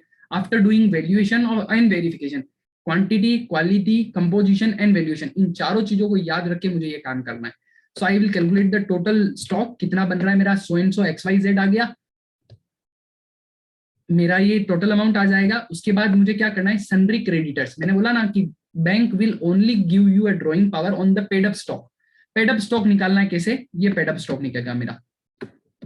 पेड अप स्टॉक में मुझे क्रेडिटर्स और लेटर ऑफ क्रेडिट और बायस क्रेडिट, अगर ये तीनों चीजें ऐसी कुछ है तो वो डिडक्ट करना पड़ेगा। That after that there will be a paid up stock. ये जो मेरा वैल्यू आफ्टर द क्रेडिटर्स मतलब क्या हुआ, पेड अप स्टॉक बोलते हैं इसको, पेड स्टॉक बोलते हैं।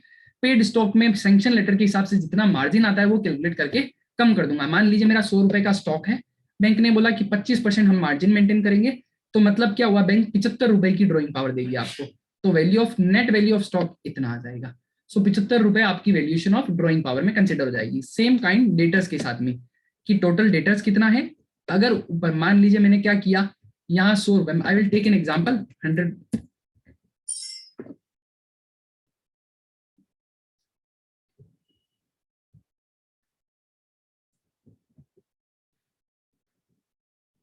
मैंने यहाँ 100 रुपीज स्टॉक लिया, this is not my calculation, I will write here only. 100 rupees का स्टॉक लिया, 20 रुपए का सन्ड्री क्रेडिटर्स था, LC मेरे पास कुछ भी नहीं थी, बायर्स क्रेडिट नहीं थी, पेड अप स्टॉक मेरे पास 80 हो गया, मार्जिन मैंने 25% रखा, मतलब 60 रुपए का मेरा स्टॉक हो गया, 20 रुपीज एंड 60 रुपीज, ये मैंने काम कर लिया। अभी मैं ये बोल देता हूँ कि यहाँ मेरा बुक डेट हो गया, पार्टी ने बोला मेरा 400 का बुक डेट है, अब कभी कभी ये 0 हो सकता है, ये 400 रुपीज आ जाएगा मान लीजिए, पर कभी कभी ऐसा होता है कि पार्टी के पास जितना स्टॉक है उससे ज्यादा क्रेडिटर्स हो सकते हैं। टेक एन एग्जांपल, मैंने क्रेडिटर 100 की जगह 120 कर दिया, now your paid up stock will be negative, so there can be a scenario where the paid net stock will be 0। सो ये 20 रुपीज जो है ना वो भी आपको अभी चुकाना है, तो your paid up stock 20 rupees will be reduced from here, so the net available debtors will be 380 only, that has to be consider. मैंने बहुत सारी स्टेच्यूटरी ऑडिट करते टाइम ये मिस्टेक देखी है कि जहां अवेलेबिलिटी ऑफ क्रेडिटर्स ऊपर मोर देन स्टॉक है, that has not been reduce from the book debt, अगर कोई अनरियलाइज या अनएडजस्टेड क्रेडिटर्स रह जाता है जो स्टॉक से भी ज्यादा है, तो उसको मुझे कैलकुलेशन ऑफ ड्रॉइंग पावर में बुक डेट से भी कम करना पड़ेगा, उसके बाद जितना बुक डेट बचता है उस पर मार्जिन लगाना पड़ेगा। Take an example, book debt पे मार्जिन 50% है, तो मेरा मार्जिन हो गया 190, तो मेरा net value available 190। In that case my drawing power will be as assessed by the 190। So this kind of calculation I have to done. पर ये कैलकुलेशन आपको अपने आफ्टर ऑडिट प्रोसीजर करना है। Okay, now something has to be maintain. आपने bank कितना है, composition of stock की, स्टॉक में रॉ मटेरियल कितना था, परसेंटेज कितना है कि 100 रुपए में से 30 रुपए आपका स्टॉक रॉ मटेरियल का है, WIP का कितना है, फिनिश गुड्स का कितना है। You can take, I will suggest, आप जब भी किसी पार्टी का स्टॉक ऑडिट करने जाते हो, 2 चीज बैंक से मांग लीजिए, पहला सैंक्शन लेटर और दूसरा लास्ट प्रीवियस स्टॉक ऑडिटर की report. This 2 things can be provided by bank only, क्योंकि स्टॉक ऑडिट बैंक आपके ऑडिट करने के बाद ये रिपोर्ट आपको बैंक कस्टमर को नहीं देगी, ओनली बैंक के पास मिली जाएगी। सो आप ये ले लीजिए ताकि ये पता चले कि पिछले साल की स्टॉक ऑडिटर में क्या क्या गलतियां थी, उसको तो आपको फोकस करना ही करना है। उसके अलावा आपको क्या करना है, आपको ये देखना है कि अगर कोई काम उसने नहीं किया तो आपको छोड़ना नहीं है। You should enhance your audit procedure to cover that aspect also. Condition of stock, aging of stock, valuation of stock, rejection stock कुछ है क्या, इंश्योरेंस कवरेज है या नहीं है, रिसीवेबल एजिंग बराबर देखनी है, कोई डिस्प्यूटेड रिसीवेबल है क्या, डाउटफुल डेटर्स है क्या, कि अगर कोई लड़ाई झगड़े चल रहे हैं, कोर्ट केस लग रहा है, उसके बाद भी आपको डेटर्स में दिखा के रखा है सर नहीं चलेगा, प्रोविजन मेंटेन करना पड़ेगा और वो डाउटफुल में जाएगा। I will not said it is bad debt, पर it is doubtful, so you should treat it separately. Sundry creditors का अमाउंट डिसाइड करिए, ये फॉर्मल रिपोर्ट है। आपको क्या क्या देखना है, चीजें यही मैंने जो आपको बोला, first of all inventory, quality, quantity, valuation, composition, फिर कीपिंग, गुड कीपिंग में रख रखा है नहीं रख रखा है, फिर आपका ऑब्सोल्यूट मैटर का बाइफरकेशन अलग से कर रखा है, डेटर्स जो बराबर है वो डेट, बुक डेट जो है आपका बैड डेट शामिल नहीं है, लॉन्ग आउटस्टैंडिंग अगर कोई है, एजिंग बराबर करके रखी है। This things has to be check और वेरीफाइड। इसके अलावा स्टॉक और बुक डेट में आपको इंश्योरेंस वेरिफिकेशन करना होता है, कोलेटरल सिक्योरिटी जो है उस पर क्लियर टाइटल है या नहीं है, कि मेरा क्लियर टाइटल का मतलब क्या होगा, कि जो मेरी प्रॉपर्टी आज किसी ने हथिया तो नहीं ली, किसी ने कब्जा तो नहीं कर लिया, फिर भी पार्टी बोल रही नहीं नहीं आज भी मेरा है। हो सकता है मैंने बेच दिया हो कहीं जहां रजिस्टर्ड मॉर्गेज नहीं हुआ, पार्टी ने वो बेच भी दिया हो प्रॉपर्टी और बैंक को बताया नहीं, और बैंक ने कोलेटरल सिक्योरिटी में मार्क करके रखा है, that has not to be done. Insurance coverage property का भी होना चाहिए, स्टॉक का भी होना चाहिए। अगर कोई डिस्क्रिपेंसी रिपोर्ट होती है तो जाके दो। और क्या है, क्वार्टरली स्टेटमेंट बुक डेट का मिलता है नहीं है, इनवॉइस वेरिफिकेशन आपको बुक का, मैंने बोला था ना आपको कि you should verified the borrowers accounts. कैसे, परचेज के बिल देखने हैं, सेल्स के बिल देखने हैं, लेजर वेरिफिकेशन करना है, थर्ड पार्टी कंफर्मेशन लेना है, ये सब काम आपको करना है। क्रेडिटर्स के केस में रॉ मटेरियल के बिल वेरीफाई कर लो, LC कोई खुली हुई है, हो सकता कभी कभी तो बहुत सारे ऐसी बार हुआ है कि उसी बैंक से जिसमें आप लेटर ऑफ क्रेडिट, जिसमें आप ऑडिट कर रहे हो, उसी ने LC दी हुई है और स्टॉक स्टेटमेंट में LC का अमाउंट ही रिड्यूस नहीं करके रखा है। So it is mistake, party ने तो मिस्टेक की है, but it is lacuna from your part also, आपने अपना काम ढंग से नहीं किया बैंक बिल से। सो आपको सैंक्शन नोट अच्छे से पढ़ना है। अगर कोई वेरिएशन आ रहा है कि valued bye stock, valued by company, variation है, उसका रीजन क्या है, ये आपको रिपोर्ट करना है। उसके बाद आपने डिस्कशन विद कंपनी किया है, वो कैसा रहा, ओवरऑल प्रेजेंटेशन, ओवरऑल आपने जो वेरिफिकेशन किया उसके हिसाब से आप अपना कमेंट यहाँ दे सकते हैं कि सर आपको कुछ गलत लगा, आपको डॉक्यूमेंटेशन नहीं मिले। कभी कभी ऐसा होता है कि पार्टी कोऑपरेट नहीं करती, you can write it bluntly, because you are going to, you और योर पार्टनर और your senior will going to sign this report कि हमने सब कुछ देख लिया है। भाई भरोसा मत करो आप, यू शुड राइट कि we have not been cooperated by the party, आप स्पेसिफिकली लिख सकते हैं। अगर नहीं करेगा तो बैंक अप्रोच करेगा। You should one directly report नहीं सबमिट करने का, we should inform to the bank that party is not cooperating, if they will not cooperate I don't have an option other than give a report, मेरे पास इसके अलावा कोई option नहीं बचेगा। और ROC का चार्ज मैंने बता दिया। So this whole thing has to be done. Now I will finally say stock audit is a very important aspect, जहां बैंक का पैसा बैंक खुद चाहती है बचाया जा सकता है, पर कभी कभी पार्टी गलत इंफॉर्मेशन, मैं बोलता हूँ many time party is not submitting correct stock statement. आप अपनी रिपोर्ट में लिखेंगे कि स्टॉक स्टेटमेंट प्रॉपर फॉर्मेट में नहीं था, जैसा बैंक ने बोला है वैसा नहीं दिया गया, आधी इंफॉर्मेशन दी गई है। जो भी आप लिखना चाहते हो अगर लिखेंगे, so that will be very useful for the bank as well, और पार्टी अगली बार से शायद ये दे देगी। सो मैं बोलता हूँ आप स्टॉक ऑडिट बहुत अच्छे से करिए, it is a great assignment, I enjoyed it lot. मैं पर्सनली कभी भी विजिट करता हूँ, मैं खुद जाता हूँ इन केस ऑफ बिग असाइनमेंट, कि कोई अगर बड़ा असाइनमेंट होता है जब पर्सनली भी चले जाता हूँ, बिकॉज आई लाइक द, उससे आपको पर्सनली बिजनेस अंडरस्टैंडिंग मिलती है डिफरेंट डिफरेंट बिजनेसेस की, कि आपको कैसा बिजनेस चाहिए, you will enhance your knowledge also. अब मान लीजिए आपको उसमें जॉब भी करना पड़ गया, तो भी काम आ जाएगा। या मैं दूसरी साइड से सोचूं कि आफ्टर लुकिंग माय लेक्चर कोई ऐसे भी होंगे जो अपनी ऑडिट करवाने के लिए बैठे होंगे, किसी की कंपनी में ऑडिट करवाएंगे, स्टॉक ऑडिटर आएगा, तो हाउ टू डील आपको पहले से पता होगा कि स्टॉक ऑडिटर क्या क्या मांगेगा। So it can be either two way, किसी भी तरह से हो सकता है। So that is all I want to convey in this lecture. मेरा टाइम थोड़ा ज्यादा हो गया है, I am really sorry for that because I have taken a lot time, but I want कि मेरे को आपको जो जो बताना था at least I can convey the things which I want to, ताकि आपका कम से कम कुछ छूट ना जाए और you will get idea about कि स्टॉक ऑडिट में एक्चुअली होता क्या है। Now if anyone wants to ask any question they can write in chat, they can raise, आप क्वेश्चन पूछ सकते हैं मुझे डायरेक्टली, आपका हैंड रेज कर सकते हैं, चैट में लिख सकते हैं, और आइदर केतुल भाई को कन्वे कर सकते हैं। सो केतुल भाई over to you, thank you so much and sorry I have taken a lot time, I am just stop sharing my screen. तो नहीं है बट इट्स ओके। जिसके भी जो जो क्वेश्चंस है, हमारा जो ग्रुप है जिसमें सर भी अवेलेबल है, सीए रोहित सर भी है, तो जिसके भी जो भी क्वेश्चंस है वो ग्रुप में डाल सकते हैं और हम ट्राई करेंगे इंडिविजुअली सबके आंसर्स देने की। Ma'am, if you'll say 2 or 3 question has been asked in the chat, we can reply right away. या किसी के भी जो भी क्वेश्चंस है जो अभी पूछना चाहते हो you can Kindly send stock audit sample, stock statement sample and PPT in group. It will be informative session. Definitely, I will share a stock statement format और मैं PPT भी share कर दूंगा। Rather, मैं मेरी जो checklist है कैसे हम लोग काम करते हैं, मैंने एक ड्राफ्ट चेकलिस्ट बना के रखी है, वो डिपेंड करती है, चेंज होती रहती है, पर आई will share with you also. good and quality knowledge you share, sir. Each and every point to valuation overall before we go for the valuation audit, we want to develop a logical mind. Yes, आपको logical mind बना के जाना चाहिए, और मैं बोलता हूँ कि आप एंटिटी का बिजनेस पहले से समझ के जाइए कि किस काइंड ऑफ ये बिजनेस, नेचर ऑफ बिजनेस क्या है, स्टॉक क्या है, क्या क्या आपको मिल सकता है। Before going to the place आप ये जाके देखिए, पहले से प्रिपेयर रहिए so that you will be confident. Thanks, it will be information and logical section. Thank you so much Shreya, it was a very informative and quality knowledge about stock audit. Thank you so much, sir. Please share the recording.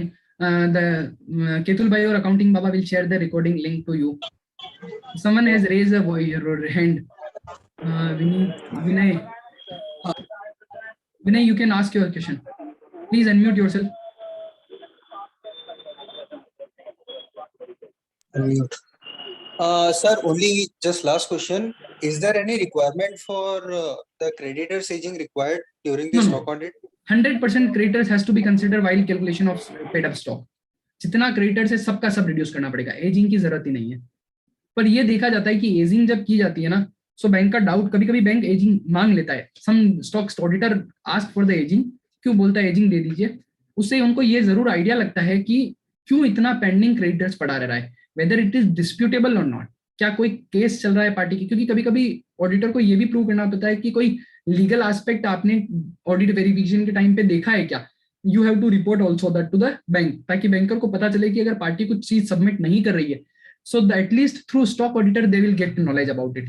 तो मुझे ये पता चलता है कि long creditors कोई outstanding है क्या। बाकी the whole creditors either it can be 90, 120, 180 or 365 days, that has to be reduced from the paid up stock to for the calculation of paid up stock. पूरा का पूरा कैलकुलेट करना पड़ेगा। Ageing की जनरली जरूरत नहीं है, आई विल नॉट से। पर आपको ये है कि if you want to convey, अगर आपको ऑडिटर फोर्स कर रहा है कि सर एजिंग दीजिए, यू कैन गिव। अगर दे सकते हैं और नहीं दे सकते हैं तो आप बोल दीजिए अगर आपका कोई डिस्प्यूटेड क्रेडिटर्स नहीं है, सो मना कर दिए sir there is no disputable creditors, हमारा सब क्रेडिटर्स वो जेन्युइन है और मुझे पे करना है, so they will be satisfied, rather I will say वो सेटिस्फाइड हो जाएंगी। Anyone? Okay, there is no more question in this chat box, so I would say we can finish this session. Yes, जिसके भी जो भी questions है आगे भी अगर पूछना चाहते हो तो आप ग्रुप में डाल सकते हो। Okay? Yes, definitely. Yeah. Thank you so much. Thank you so much everyone to join this session. Hope I can help you while understanding this stock audit assignment. ये आपके फ्यूचर में शायद कहीं काम लगेगा। और if at any point of time you get this a kind of assignment that you required me या my presence या my knowledge, और मेरे से कुछ question करना हो तो you can send me a WhatsApp or email. I will share the detail within group. Thank you so much. Good night. Thank you. Thank you.